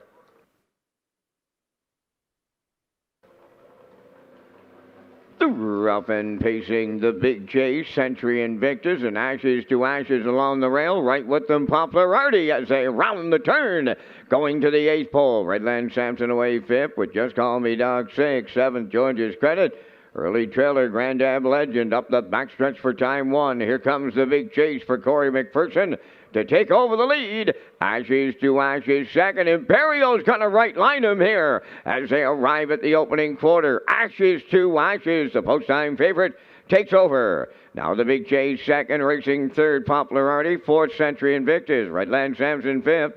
Just Call Me Doc has 6th, then it's George's Credit 7th. Grand Ave Legend is 8th, 28. And 3 open it up. Straight alignment now towards the half mile they come, led by Ashes to Ashes. In the 2-hole, the Big Chase. Racing from 3rd is Popularity. There goes the backfield in motion now. First up, 4th on the outside. Redland Sampson underway. Following the cover, 2nd over 5th. Just Call Me Doc. Century Invictus now 6th. George's Credit 7th. And on the outside, 8th. Grand Ave Legend 59 seconds flat was the halfway home time. Up the backstretch they go to 3/4 next, led by Ashes to Ashes and Berrio. In the 2-hole, the Big Chase from the outside. Redland Sampson takes 3rd. 4th at the rail is Popularity on the outside. 5th, Just Call Me Doc. Century Invictus, he's swinging way wide in 6th. George's Credit is 7th, and the trailer, Grand Ave Legend, 1:28 and 2 was the 3/4 with an 1/8 of a mile to go. Clear by 4. Ashes to Ashes, homeward bound. Second, the Big Chase. Redland Sampson closing in 3rd. Way wide, Just Call Me Doc. But it's Ashes to Ashes for Gilberto. Redland Sampson rallied 2nd. The Big Chase held 3rd. 1:57 and a 1.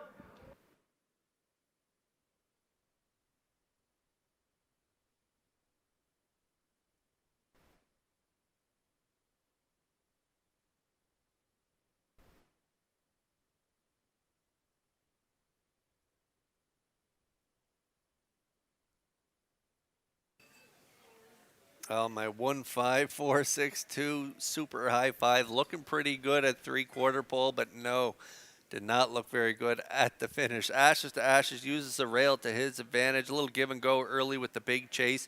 Quarter 28 and 3. Nice soft second quarter.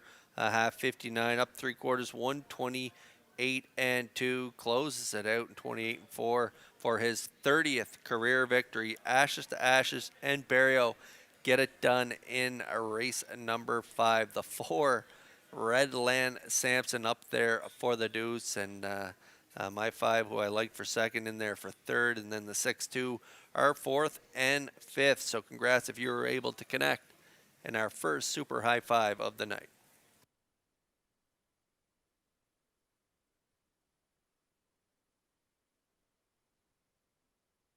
Ladies and gentlemen, we do have a judge's inquiry now underway in race 5.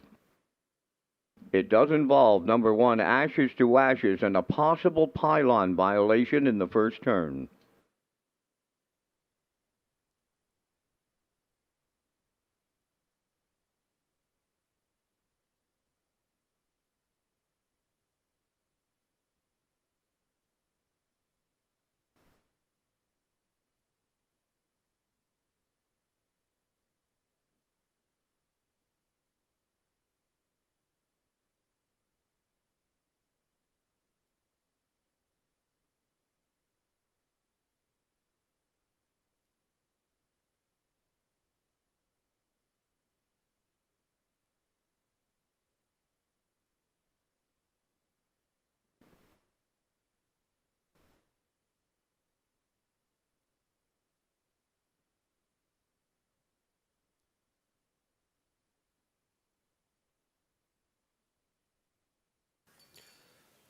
Okay, so hold on to all tickets here in race 5. Judges inquiry. They're going to take a look at a possible pylon violation on the 1 Ashes to Ashes, the winner in this 5th race going into the first turn. So here's a look at the ongoing judges inquiry.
Results of the judge's inquiry: 1 Ashes to Ashes was inside 2 consecutive pylons, however, not lapped on at the finish, and he will be going to the winner's circle.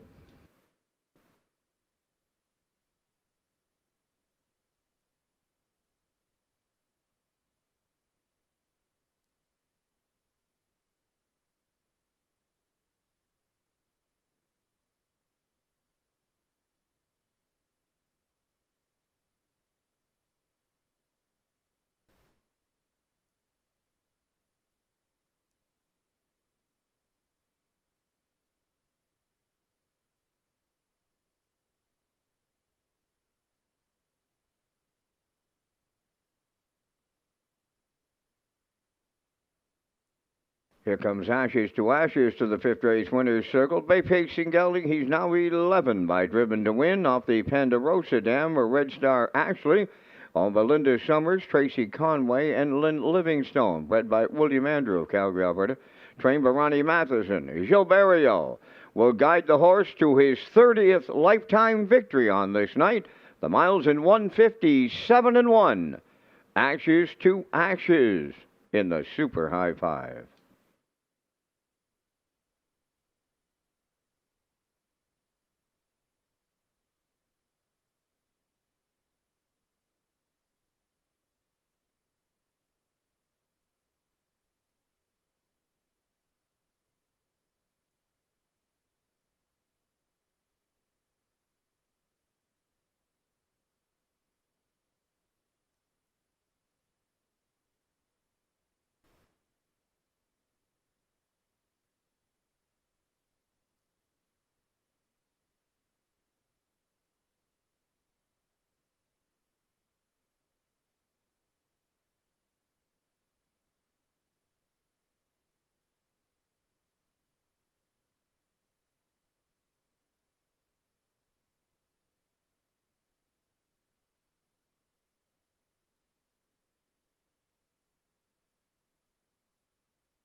Windermere Farms is proud to announce its 2025 Stallion lineup, featuring some of the top pacing and trotting sires in Atlantic Canada. This year's roster includes Malicious, Keystone Velocity, Muscle Through It, Somewhere Fancy, and Carouser. A special shout out to Malicious, the proven champion sire, whose offspring have earned over $4.3 million and continue to dominate tracks across the Maritimes. Plus, Somewhere Fancy's first crop is set to hit the track in 2025, and the excitement is just getting started. Windermere Farms, where Atlantic Canada's champion stallions call home. Here's the official results in race 5. Ashes to Ashes, the race winner. Popularity 5th. Century Invictus 7th. Redland Sampson 2nd. The Big Chase 3rd. Just Call Me Doc was fourth. George's Credit finished sixth. Grand Dab Legend was eighth.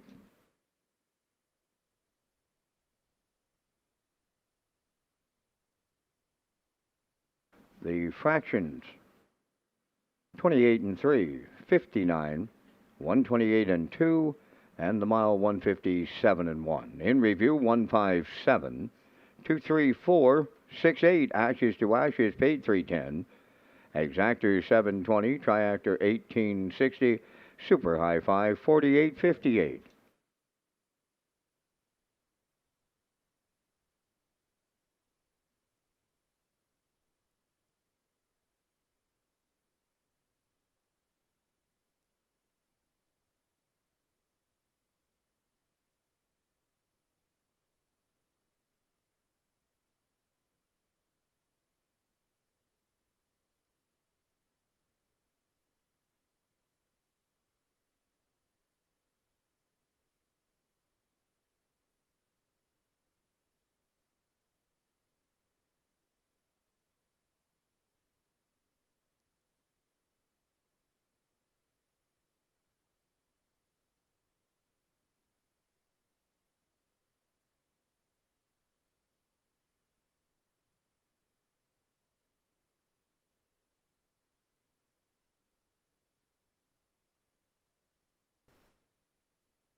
MD's Girl on the sixth race parade, owned by Douglas and David Neal, Keith Ford and Ben Matheson, trained and driven by Keith Ford. Salzburg Annie number 2, owned by Mike Arnold of Alberta, and Amy Lackey, trained by Mike Dowling, driven by David Dowling. Southern Heart 3 is owned by Elmer Campbell of Airdrie, Alberta, and Jackie Cooper of Stratford, trained by Ron Matheson, Corey McPherson. Heather's Pet number 4 is owned, trained, and driven by Neil Bambrick of Charlottetown. 5 is J.J. Kinley, owned by Darla J. of Charlottetown, trained and driven by Vaughn Doyle. Half RT6, owned by Chantal Langell of Lower Onslow, Nova Scotia, trained and driven by Paul Langell. DC's First Girl number 7, owned by Dave Kelly and Charlene Cipher, Springvale. Dave trains and drives. There's 5 minutes to post time. A special thank you to Northumberland Ferries for their continued support of the PEI harness racing industry.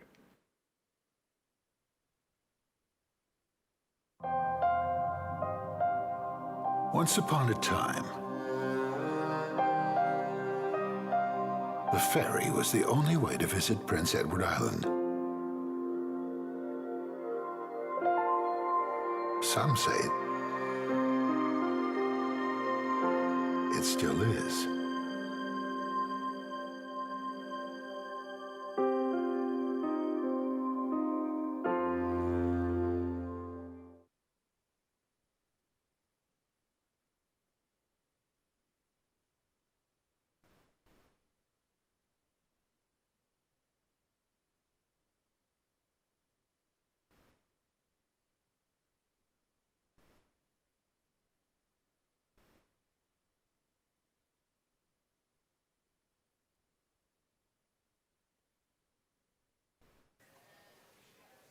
Okay, we'll try to shake off that tough beat in that 5th race as we take a look at race 6. Starters are on track. And there's only 4 minutes to post, and the current choice on the board right now is the 2 1-9 on the board. Salzbrook Annie, Michael Arnold and Amy Lackey, they share ownership. Mike Dowling is the new trainer. David Dowling will drive, and this one is shipping in from Ontario. 0 for 11 this year, but 9 for 29 last year. Shows a trip in 55 on May 8th and an $8,000 claimer at Woodbine Mohawk Park on the front end. Ended up faded to 7th at the wire, but it's still a really good trip. So we'll see how Salzbrook Annie does back here on the island. A 4-year-old mare by He's Watching has a great shot, dialing on board for his brother Mike at still 1-9 on the board.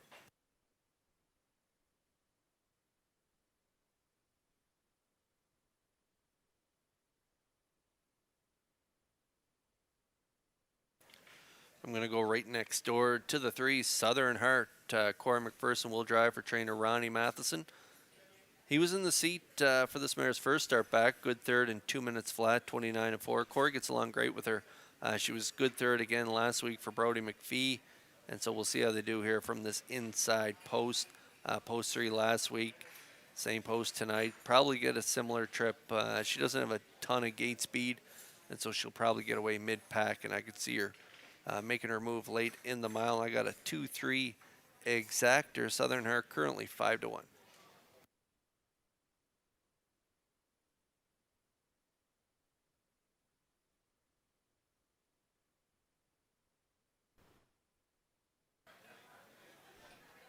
MD's Girl had the rail in her 2025 debut, ended up 4th, 201 and 2 on May 15th. Back here in the rail again, same class. Keith Ford, trainer and driver, and he shares ownership with Ben Matheson, Douglas Lee, and David Neal.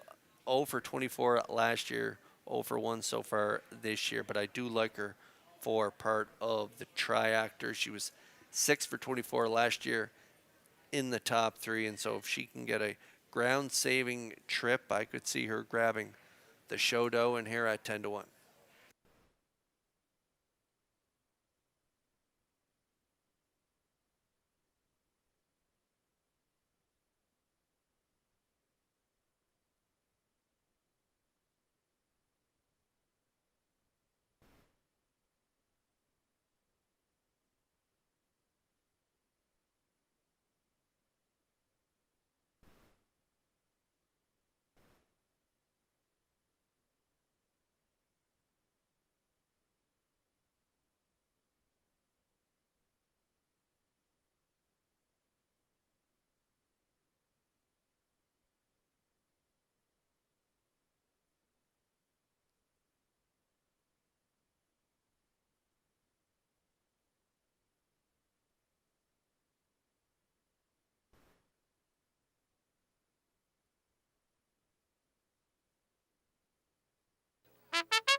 Metro Home Building Center starting gate is in motion here for race 6. Back upstairs for the call to track announcer Vance Cameron. MD's Girls, Salzbrook Annie, Southern Heart. Heather's Pet, JJ Kinley Havarti.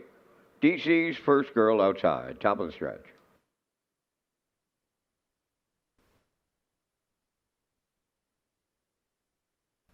all lined up and approaching a start.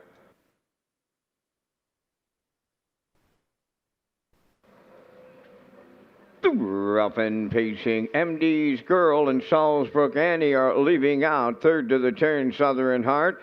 To get away fourth is Heather's Pet. At the rail, J.J. Kinley fifth. 6-1 is Half Hardy.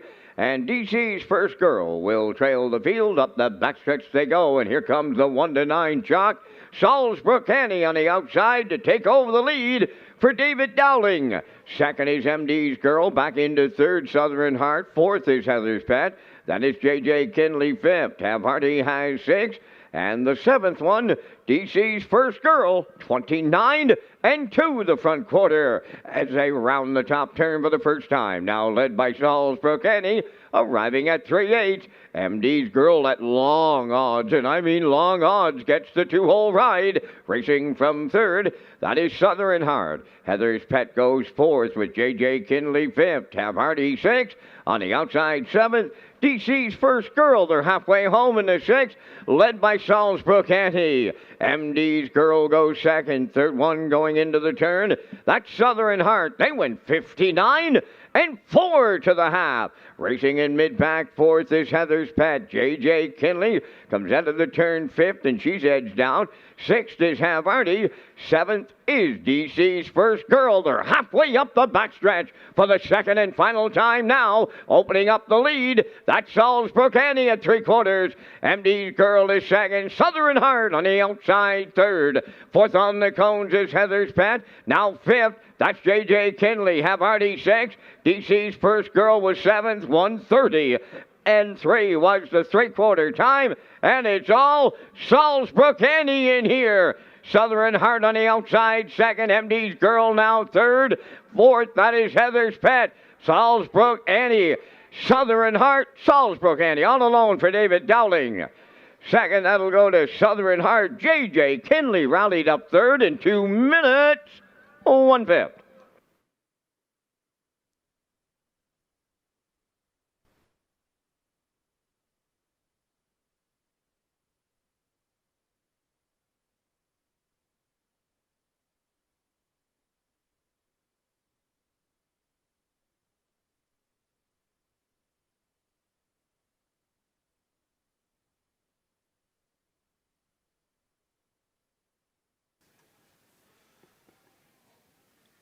Okay, her first start on red soil. She makes it a winning one here for David Dowling and his brother Michael Dowling.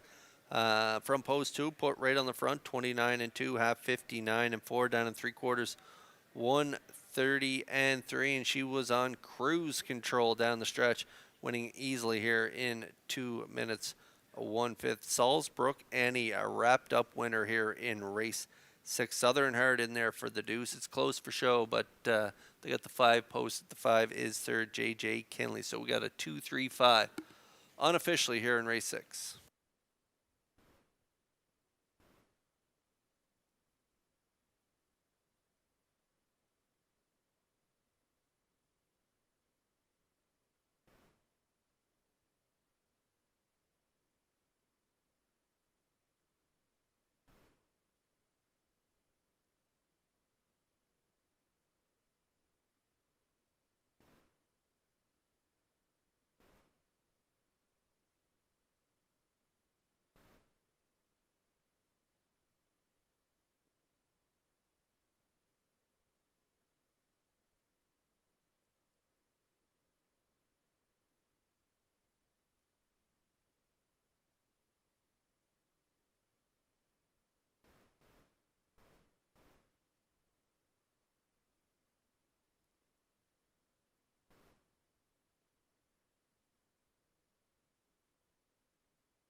Salisbrook Annie arriving at the 6th race winner's circle by pacing mare. She's 4, but he's watching off the Jeremy's Jet Dam. Ainsley Noel, owned by Mike Arnold of Alberta, and Amy Lackey, trained by Mike Dowling, bred by the Salisbrook Stables and Rebecca Hamilton. David Dowling's in the driver's seat to guide the mare to her 10th lifetime victory. Tonight the mile 2 minutes and 1/5. Salisbrook Annie in the 6th.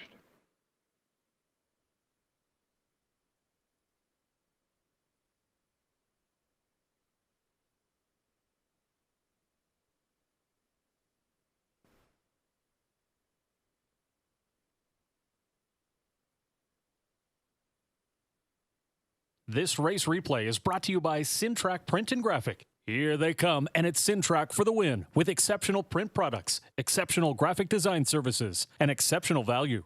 Racetrack Print and Graphics, 902-892-7719.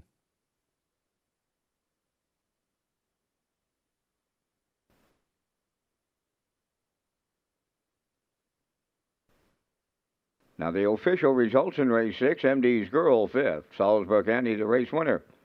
Southern Heart was 2nd, Heather's Pet 4th, J.J. Kinley was 3rd, Havarti finished 6th, DC's First Girl was 7th. Fractions of 29 and 2, 59 and 4, 130 and 3, the mile in 2 minutes, and a 1/5. In review, 5-1-2, 4-3, 6-7. Salzburg Annie paid $210.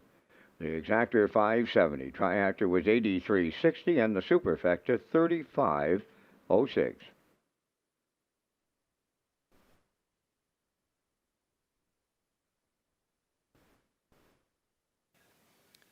Last call for 50-50 here in the top of the park, over 400 to the winner. Last call for 50-50.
The McDonald family is pleased to present the Wilbur and Pauline McDonald Memorial in memory of their parents.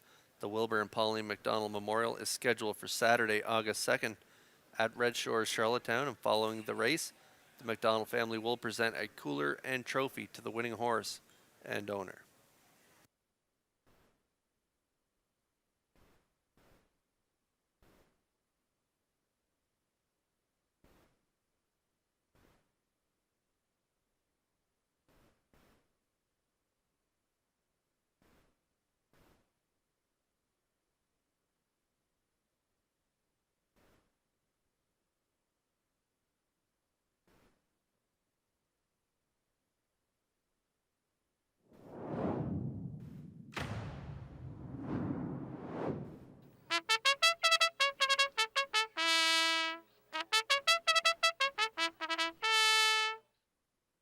Sky low on the 7th race post parade, owned by Jamie Smith and Saki McDonald of Charlottetown. Jamie does the training. Adam Werner drives. Wise Moon number 2, owned by Ryan DeRoche and Shayna Toll and Brett LeBlanc. Shayna Toll's the trainer. Ryan DeRoche drives. Down by the east side, wears 3, owned by Brady Doyle of Stratford and Chucky Signs of Spring Hill, Nova Scotia. Trained by Landon Campbell. Mark Campbell aboard. Woodmere Lizzie 4, owned by John McGilvery of Charlottetown and Jackie Cooper of Stratford, trained by David O'Brien, Corey McPherson. Southwind Ricochet number 5, owned by Tom Clark, Eldred Nicholson, Ross Clark, and Quentin Bevan, trained by Ron Matheson, Gilberto drives. Real Smoke Show number 6, owned by Donald McRae of Vernon Bridge, trained by Ashley Gamester, Jason Hughes. Smiling in Heaven, number 7, Gary Chappell of Charlottetown owns and drives. Stacy Dara trains. 4 minutes to post time. Back down to Kurt Hughes at the HBI broadcast desk with the race day recap, presented by Metro Home Building Center. That's right, Vance. Let's take a look at that race day recap presented by Metro Home Building Center. And in race 1, it was the last Artie and Mark Campbell coming first up the backstretch. They're going to clear up to the lead around the last turn and hang on for the narrow victory over their stablemate Wired Blue Chip, and Harold Shepard picking up her first win. Campbell in the last Artie, 2 minutes 2/5. The 2.56 try paid $39.30.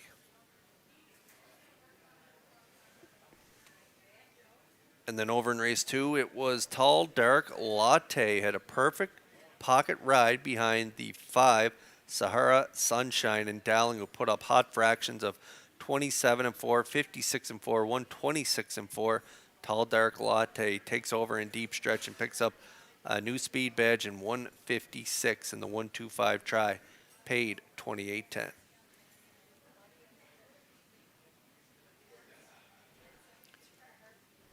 And then in race 3, Miles Heffernan Jr. picks up his first winning parimutuel drive aboard Lorne Valley Barb. A nice effort here tonight. First up, clearing to the lead in deep stretch, holding off Silly Amos on the outside there for a win in 159. So congrats to Miles Jr. as he picks up his first win.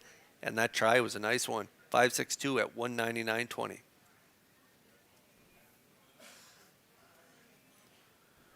Over in race 4, Carnival Heart from post 2 dominated from start to finish with Ryan Darash on board for the drive. Shayna Toll trains, put up the fractions, half 58-2. Time of the mile, 156-3. Big effort from the 2. Carnival Heart in the 4th. The 2.53 try paid $30.90. And then in race 5, it was super high 5 time, and it was ashes to ashes, making no mistakes on the rail. Got away a little give and go early with the big chase, getting back to the front 28-3, half 59, 128-2. Barrio and Ashes to Ashes click for their 30th lifetime win. And he picks it up there in race 5. Time of the mile 157 and 1. The 145.62 20-cent super high 5 was a good one at 48.58.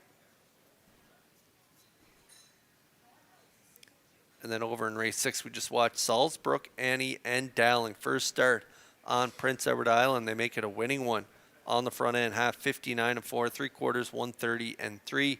Time of the mile, 2 minutes, 1/5, 2.35 try paid $83.60. And that is a look at the race day recap presented by Metro Home Building Center.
Race 7 starters lining up in behind the Metro Home Building Center starting gate. It's post time. Let's go back upstairs for the call to Vance Cameron. Kurt, all the money's on the 3 down by the east side, and she can't find the pace here behind the gate. They're lined up with Sky Low Low, Wise Moon, down by the east side. Woodmere Lizzie, Southwind Ricochet, Real Smoke Show, Smiling in Heaven. Here they come. Down by the east side, that 1-9 chalk is way back. The rest off and racing. Woodmere Lizzie leaving out. That's Wise Moon along the inside. Third into the turn is Sky Low Low to get away fourth. That is Southwind Ricochet on the turn in fifth. That's Real Smoke Show. Sixth, Smiling in Heaven.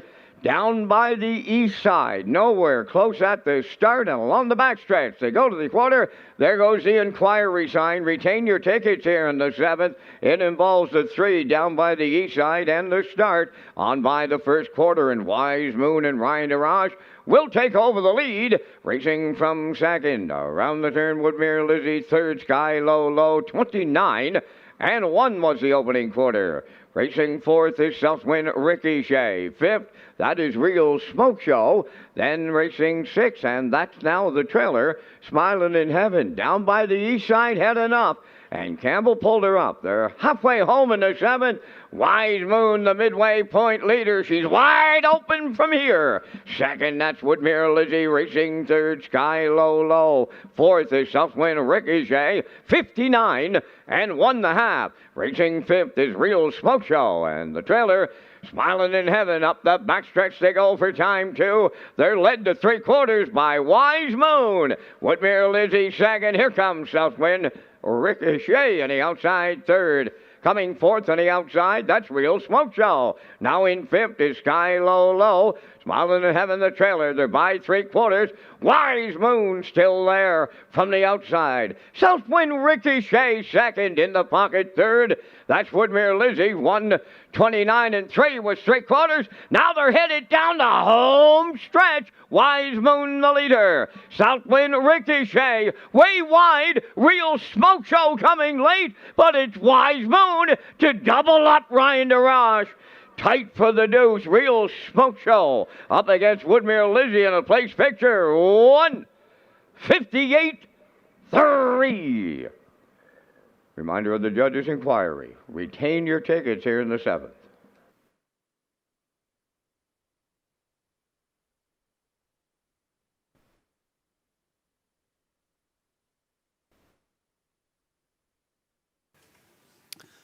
Yeah, we got an ongoing inquiry here in race 7. It has to do with the 3 down by the east side and whether that filly got a fair start in this one. So hold on to all tickets here, but we'll talk you through the race. It was Wise Moon and Ryan DeRoche. It was wide open from there with the 3 out of the race. Wise Moon and DeRoche put up the fractions 29 and 1/2, 59 and 1, 3/4, 129 and 3. A well-rated mile by DeRoche. Kicks home in 29 flat for the victory. Wise Moon and DeRoche do win the 7. Nice trip, 158 and 3, and that is a new speed badge for Wise Moon here in race 7. That judge's inquiry involves the start of number 3 down by the east side in the 7th.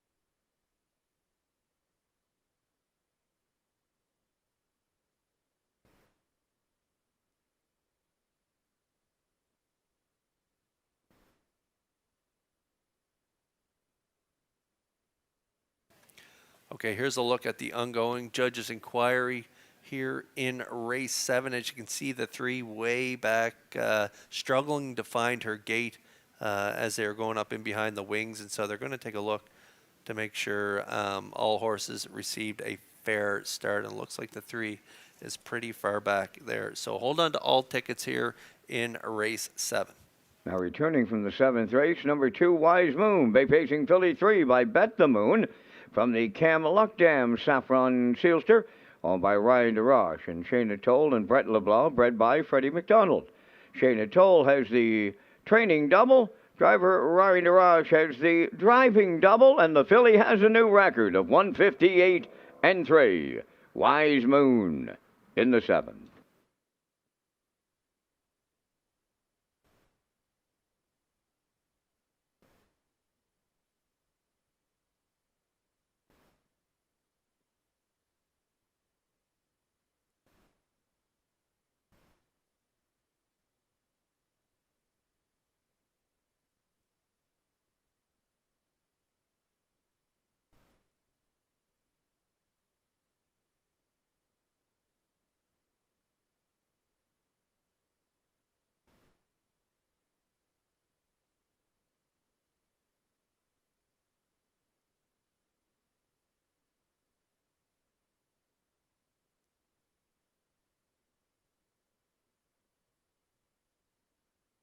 Now, the results of the 7th race judges' inquiry. Racing officials deemed that number 3, Down by the East Side, did not receive a fair start. She was outside the fair start pole. All monies wagered on Down by the East Side will be refunded at any window. General refund on number 3, Down by the East Side. Failure to make the fair start pole when the word go was given.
Now the official results in race 7, Sky Low Low 5th, Wise Moon the race winner. Down by the east side did not finish and was refunded. Woodmere Lizzie 3rd, Southwind Ricochet 4th, Real Smoke Show was 2nd, Smiling in Heaven finished 6th. They went 29-1, 59-1, 129-3, and the Mild in 158-3. In review, it's 5-1 DNF refund 3426. Wise Moon paid $8.90. The Exactor 97.55. The Triactor 69.15. Superfecta carryover.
Red Shores is proud to present HBI PEI players an exciting new offer for 2025. When you wager on Woodbine Standardbred and Woodbine Thoroughbred, customers can earn valuable HBI Bet points. Sign up for free at hbibet.com to take advantage of member offers and privileges today. Play the horses with HBI Bet and Red Shores.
Eighth race trotters are on post parade. Number 1, Baskin Robin, owned by Michael Clary of Montague, trained by John Clary. Corey McPherson drives.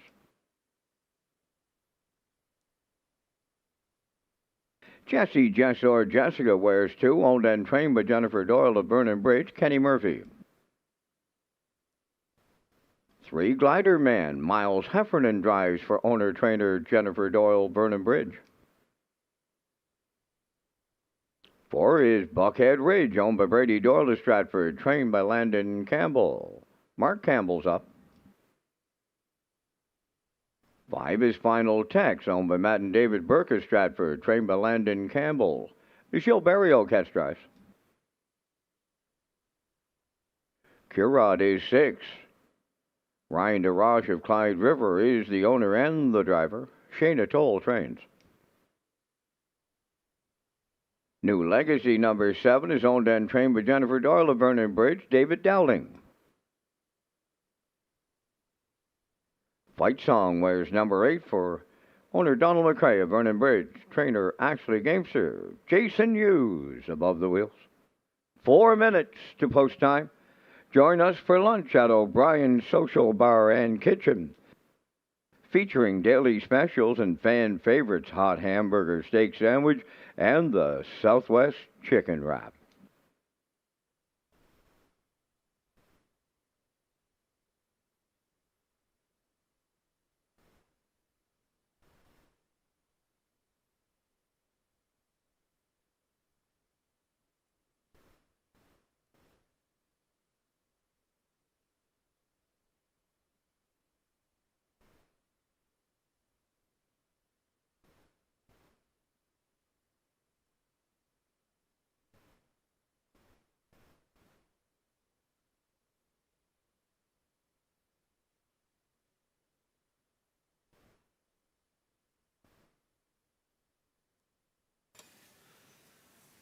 Top trotters on track here. Full field of 8. This is going to be a good one. And Buckhead Ridge putting his 2-race winning streak on the line. He was a winner in his debut, 59 and 2, and then he dominated again last week on the front from post 3. He's been drawing well. Post 2 the first week, post 3 last week, post 4 tonight. He was a winner in 56 and 4 last week. Closing quarter, 29 seconds flat. So another good post for this guy this week. Campbell on board for his son Landon. Brady Doyle is the owner from Stratford. Looks like he's going to make it 3 in a row. So I'm backing the 4 Buckhead Ridge here in this 8th race. 3-4 currently.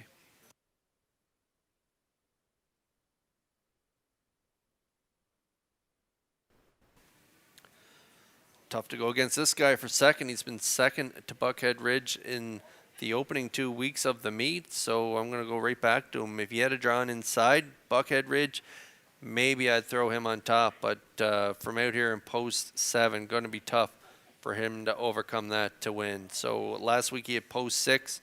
He rallied from off the pace, finishing second, race timed in 57 and 2. So he'll be right there at the wire again this week, but I think post 7 will just be too high a mountain to climb. So New Legacy currently 5-1 for Dowling and Doyle.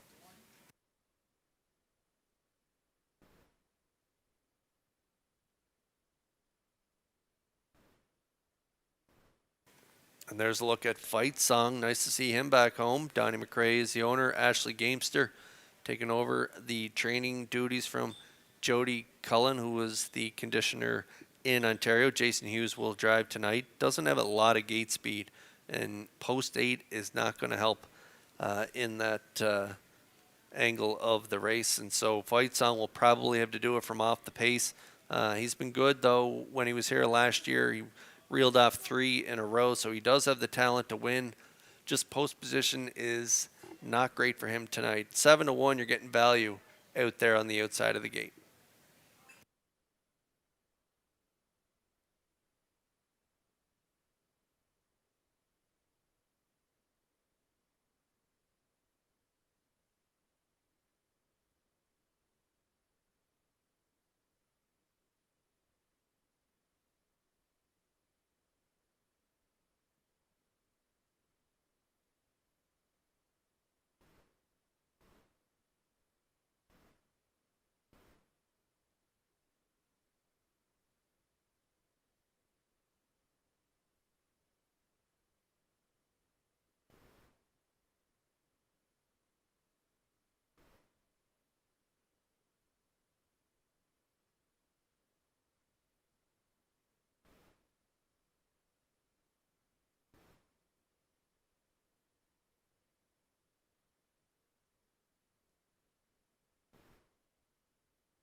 Top Trotters rolling up in behind the Metro Home Building Center starting gate for tonight's 8th race. Let's go back upstairs for the call to Vance Cameron. Baskin Robin, Jesse, Jessa, Jessica, Glider Man, Buckhead Ridge, Final Text, Curat, New Legacy, Fight Song, full field of 8 across the gate here in the 8th. Top of the stretch.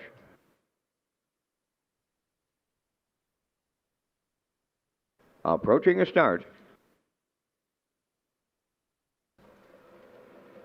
Up and trotting, Buckhead Ridge is leaving out. Alongside that is Final Text, and towards the rail, Glider Man will guard the inside, stacking them up here on the turn. Coming forth along the rail, Baskin Robin out there 3 wide, 5th, New Legacy. Between horses, Curad 6. 7th, that's Fight Song, and the trailer, Jesse, Jess, or Jessica along the back stretch. Glider Man playing a little hardball, the long shot leader. Here's Buckhead Ridge now, the post-time favorite. He'll be on by the opening quarter, but yet to clear. Buckhead Ridge now clearing the lead. Second is Glider Man, 28 and 4 the opening quarter. Racing from third, that's Final Text. New Legacy is fourth. Baskin Robin fifth. Curad 6th. Fight Song 7th. Trailing 8th. Jesse, Jess, or Jessica. Now they're in straight alignment as they arrive at the opening half mile.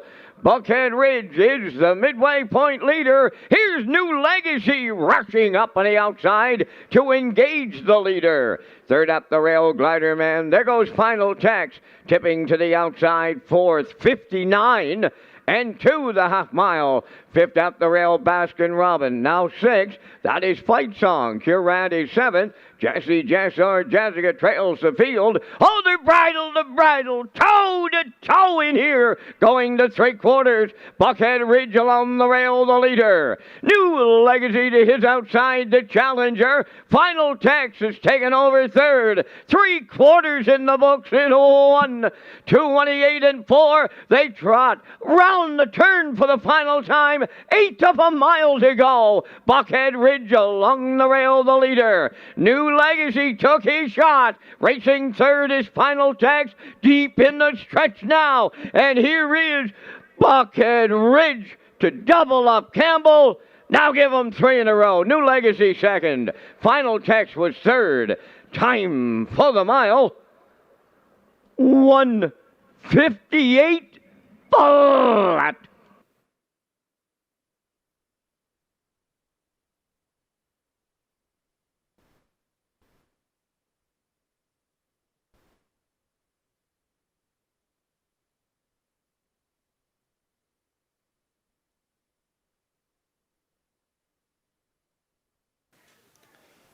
Well, Buckhead Ridge remains perfect here on PEI. Mark Campbell puts him on the front, 28 and 4. Glider Man and Heffernan stretched him out early, but Campbell was able to get that soft second quarter there. Half 59 and 2. 3/4, 1:28 and 4. New Legacy wouldn't let him get a third quarter breather as they were battling up the back stretch, but Buckhead Ridge going to turn him away in this stretch.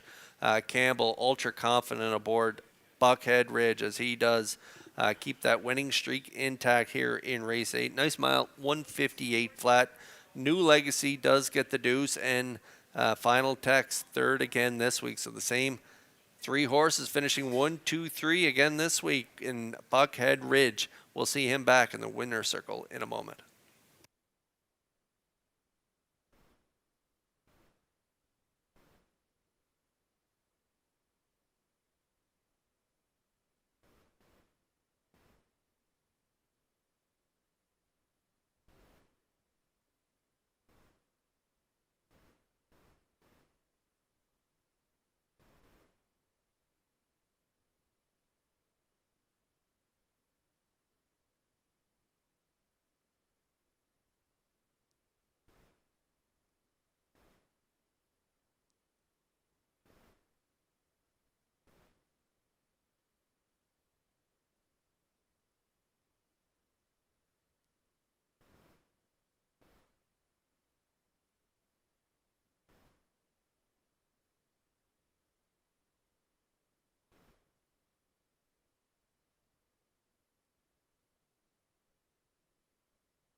Buckhead Ridge returning from the 8th race.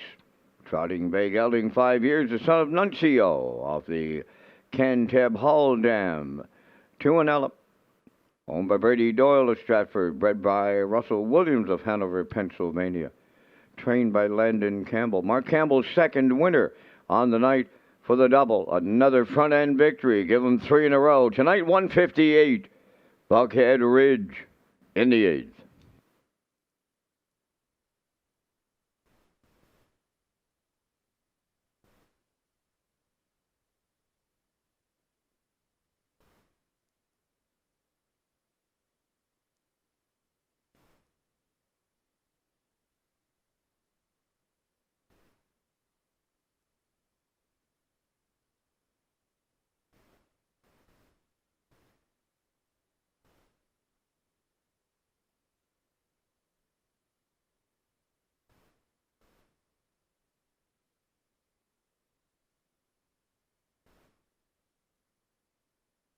Now the official results in race 8, Baskin Robin was 8th, Jesse Jessor Jessica 4th, Glider Man was 6th, Buckhead Ridge the race winner. Final Text was 3rd, Curod finished 7th, New Legacy was 2nd, Fight Song finished 5th, fractions of 28 and 4, 59 and 2, 128 and 4, and the mile in 158. From the top, your program reads 846 13725. Buckhead Ridge 240 to win. Exactor 420, Triactor 1390, Superfectus 625.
Featured ninth race on parade, Lion Shining One, is owned by Ryan and Everett McLeod, Matt and David Burke, trained by Landon Campbell, Mark Campbell driving. Ace 44 Dome, number 2, owned by Donald McRae of Vernon Bridge, trained by Ashley Gamester, Jason Hughes up. Shaken Blake 3 is owned and trained by Jennifer Doyle of Vernon Bridge, Kenny Murphy catch drives.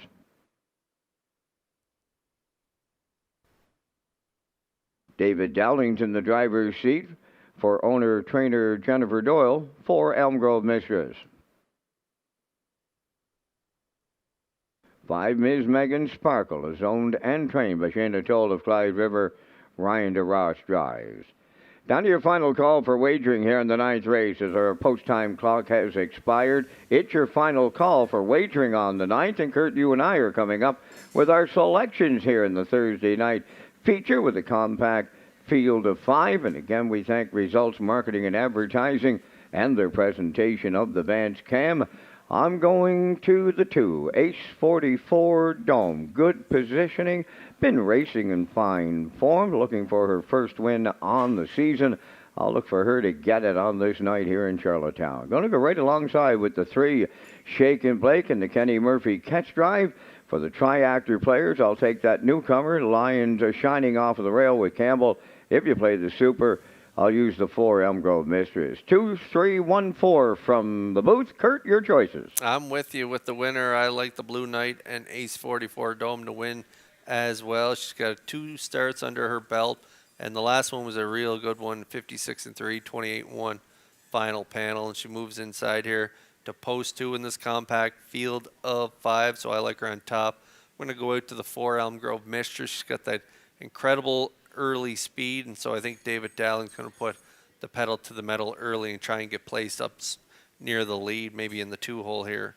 That's the way I see it setting up. And then I'm going to throw in the 3, Shaken Blake, with, as you mentioned, Kenny Murphy on board here tonight for the catch drive on the Doyle trainee. So I'm at 2, 4, 3. You've heard our selections. Good luck with yours here in our feature.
Thursday night feature. Good looking group, and by the look of the tote board, pretty wide open as they line up in behind that Metro Home Building Center starting gate. Let's send it back upstairs to Vance Cameron. Lion Shining, H44 Dome, Shaken Blake. Elm Grove Mistress and Miss Megan Sparkle make up the field in the ninth. It's tonight's feature. Top of the stretch.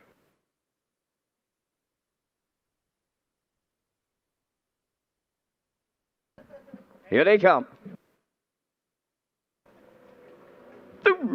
Up and pacing Elm Grove Mistress, chasing the gate out. Ace 44 Dome gonna go right with her here. Third into the turn is Shaken Blake to get away fourth. Lion Shining, and she's rough gated on the run now. And the trailer, Miss Megan Sparkle. Up the backstretch they go, led by Ace 44 Dome and the Blue Knight. Jason Hughes.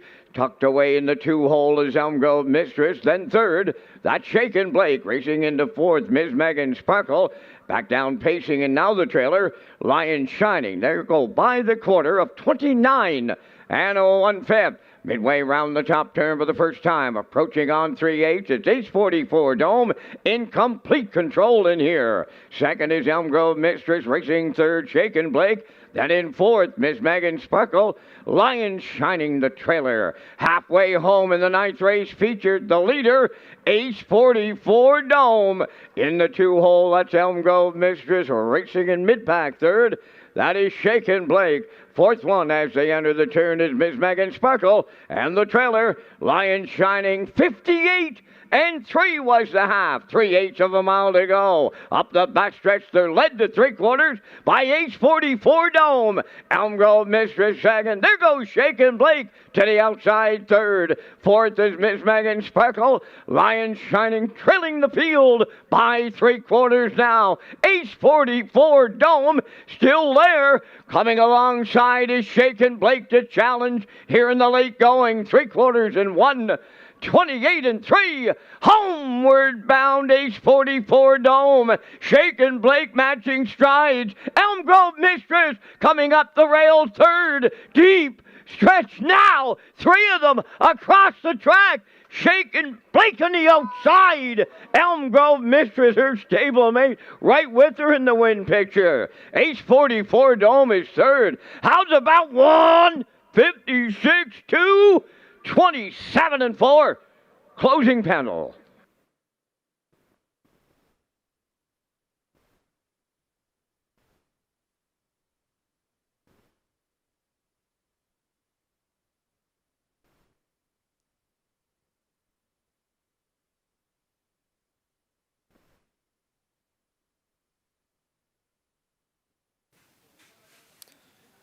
Jen Doyle stable photo finish here in our feature race. I thought this race would go exactly how it played out. Ace 44 Dome would use that inside advantage and get to the front. I thought Elm Grove Mistress would leave out and try and get that two-hole ride, and she got a perfect two-hole ride here tonight, and up the pass lane she comes off a half and 58 and 3, 128 and 3. They were stepping the final panel of this mile, 27 and 4, and Ace 44 Dome is going to get swarmed by the Doyle trainees on both sides. Elm Grove Mistress on the inside, and Shaken Blake and Murphy on the outside, and the 3 does get the edge on the 4 in here. So Shaken Blake does win the feature here in race 9. Elm Grove Mistress bang up second, and Ace 44 Dome will have to settle for the show. So it's 3-4-2 unofficially in the 9th.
Here comes Shakin' Blake into the ninth race winner's circle. Bay Pacing Mare, the 5-year-old daughter of He's Watching, off the Mach 3 Dam, St. Lad's Peeper.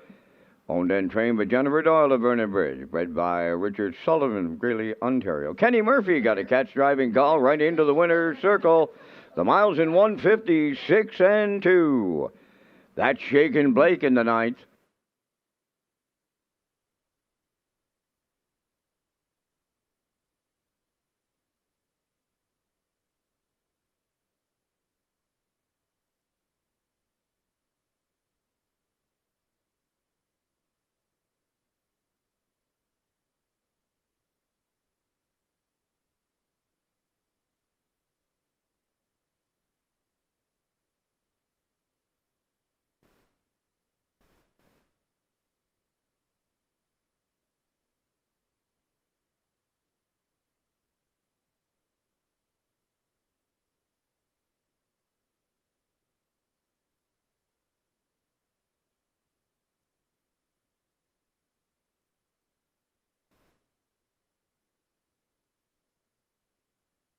Now, the official results in the ninth race, Lion Shining was fifth, Ace 44 Dome third, Shakin' Blake, the race winner. Elm Grove Mistress was second, Ms. Megan Sparkle fourth. They went 29 and 1, 58 and 3, 128 and 3. The mile was 156 and 2. In review, 53124. Shakin' Blake paid $8. The Exactor $19.70. Tractor $38. Superfecta $13.78.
Tenth race with the Super High 5 feature, the Run Post Parade, number 1, Leaving Bruises. Owned by Basil Hunter and Douglas Molyneux of Stratford, Basil does the trading, driven by David Dowling. Power of Four wears two. Erwin Neal of Charlottetown owns, trains, and drives. Cheeky Play, number 3, owned by Aubrey Cameron of Glace Bay, Nova Scotia, and Corey McPherson of Cornwall. Corey is the trainer-driver. Western Delight 4 is owned by Luke Burke from Donaldston and Colin Murphy of Albany. Luke does the training. Kenny Murphy drives. 5 is JK Express, owned by James Perot from Stratford. Jared Perot, the trainer. Gilles Barriel. Doc Darrell, number 6, Morgan Shepherd of Brackley, owns and trains. Colin Shepherd driving. Hippie John is number 7, owned by Roderick Smith of Inverness, Nova Scotia. Kenny Arsenault trains and drives. Silver Hill Lightning, number 8, is owned and trained by Stacey Darrow of Stratford. Mark Campbell's aboard. 4 minutes to post time. Our next card of live racing goes up Saturday night at Red Shores, Charlottetown. Post time is 6 p.m. Kurt has his super high five ticket to wrap up a Thursday night.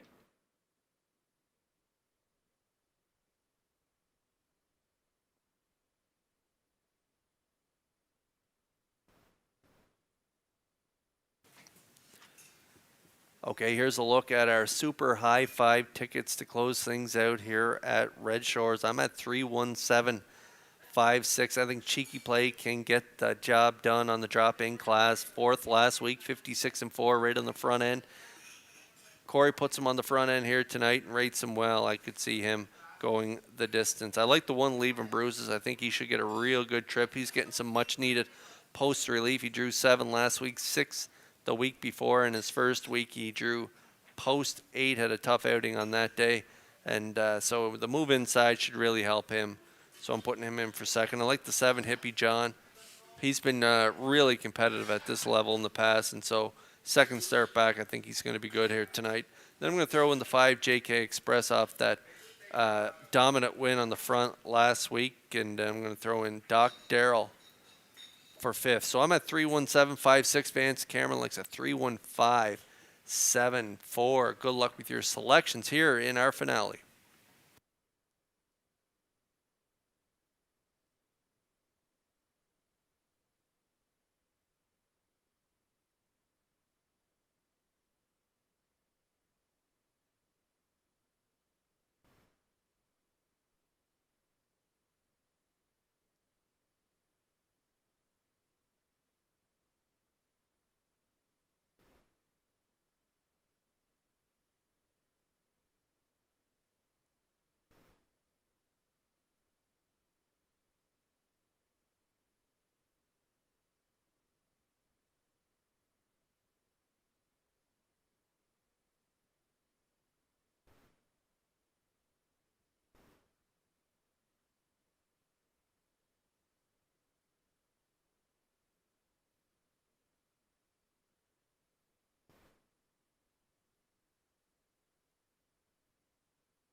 Good looking field here in our finale, and they are lining up in behind the Metro Home Building Center starting gate. Let's go back upstairs for the call to Vance Cameron. Leaving Bruises, Power of Four, Cheeky Play, Western Delight, JK Express, Doc Darrell, Hippie John, and Silver Hill Lightning. Top of the stretch.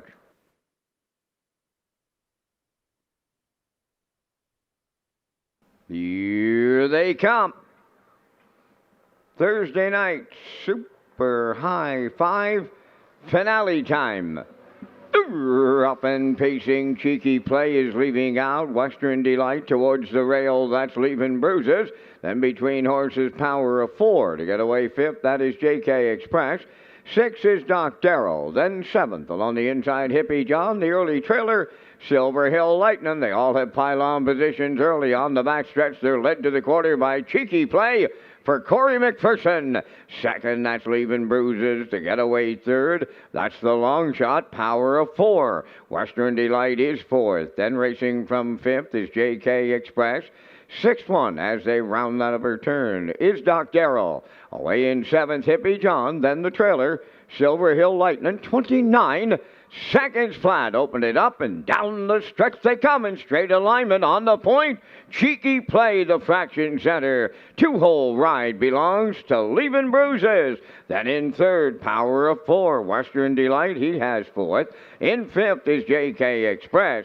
Doc Darrell goes sixth. Hippie John seventh. Silver Hill Lightning eighth. 58 and 1.5, and they're in straight alignment as they arrive at the 5/8 pole. Cheeky Play continuing to lead. Leaving Bruises, a textbook two-hole ride. Moving on the outside, that's Western Delight. Following that, covering the outside, JK Express. Now fifth is Power of Four, and the outside sixth is Doc Darrell, followed by Hippie John. Silver Hill Lightning, they're by 3/4. Between horses, Western Delight, now the leader. 1:28 flat to 3/4. JK Express out there 3 wide. Coming on now to take over. Cheeky Play is still there at the rail third. Down the home stretch they come in the nightcap. JK Express, the deep stretch leader. JK Express, the Super High Five winner for Barrio. Western Delight second, up for third. Leaving Bruises, 1:56.4.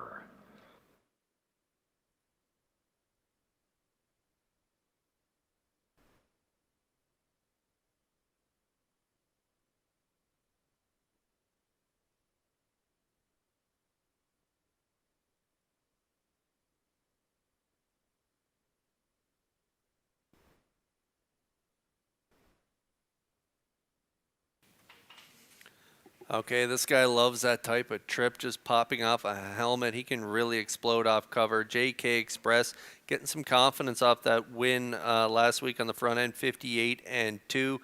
Barrio put him in a great position to win here tonight, and he does deliver for Barrio. Nice trip here tonight, 156 and 4 as he wins the finale. The 4 raced well here tonight for Murphy as well. Western Delight getting up there for the deuce. The 1 Leaving Bruises third. The 3 is going to be fourth in here, and the 8 Silver Hill Lightning closing up strong to finish fifth. So it's 5-4-1-3-8 unofficial Super High Five here in our Red Shores finale.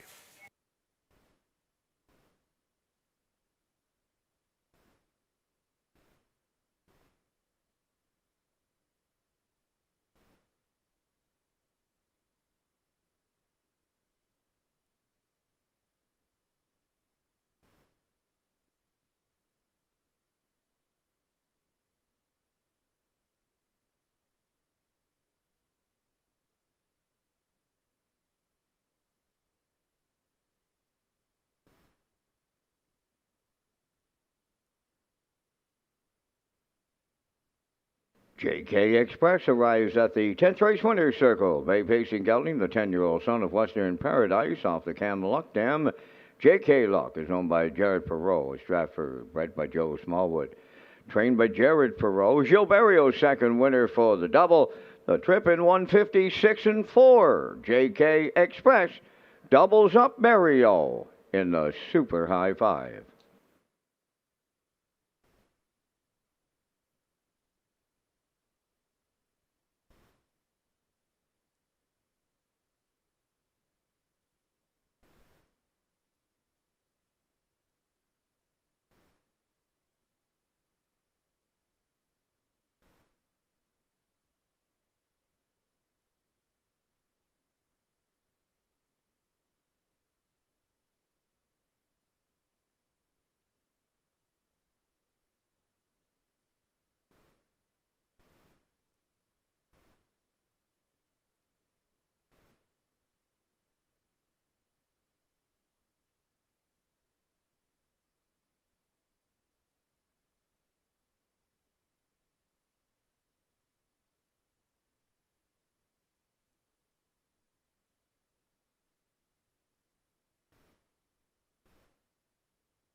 Now, the official results in race 10, Leaving Bruises third, Power of Four was eighth, Cheeky Play fourth, Western Delight was second.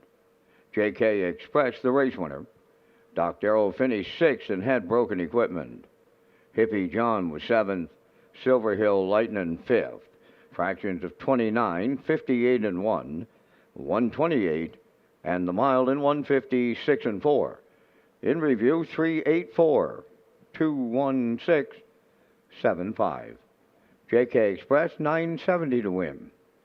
Exactor 4480, the Triactor 173.70, and the Lake Daily Double paid 49.60. And the Super High Five yet to be posted. And that's going to wrap up our Thursday night racing here in Charlottetown. Tonight's par mutual handle, $57,335. Ladies and gentlemen, from up top of the Charlottetown Driving Park, thanking you for joining us. This is Vance Cameron, bidding you a safe journey home.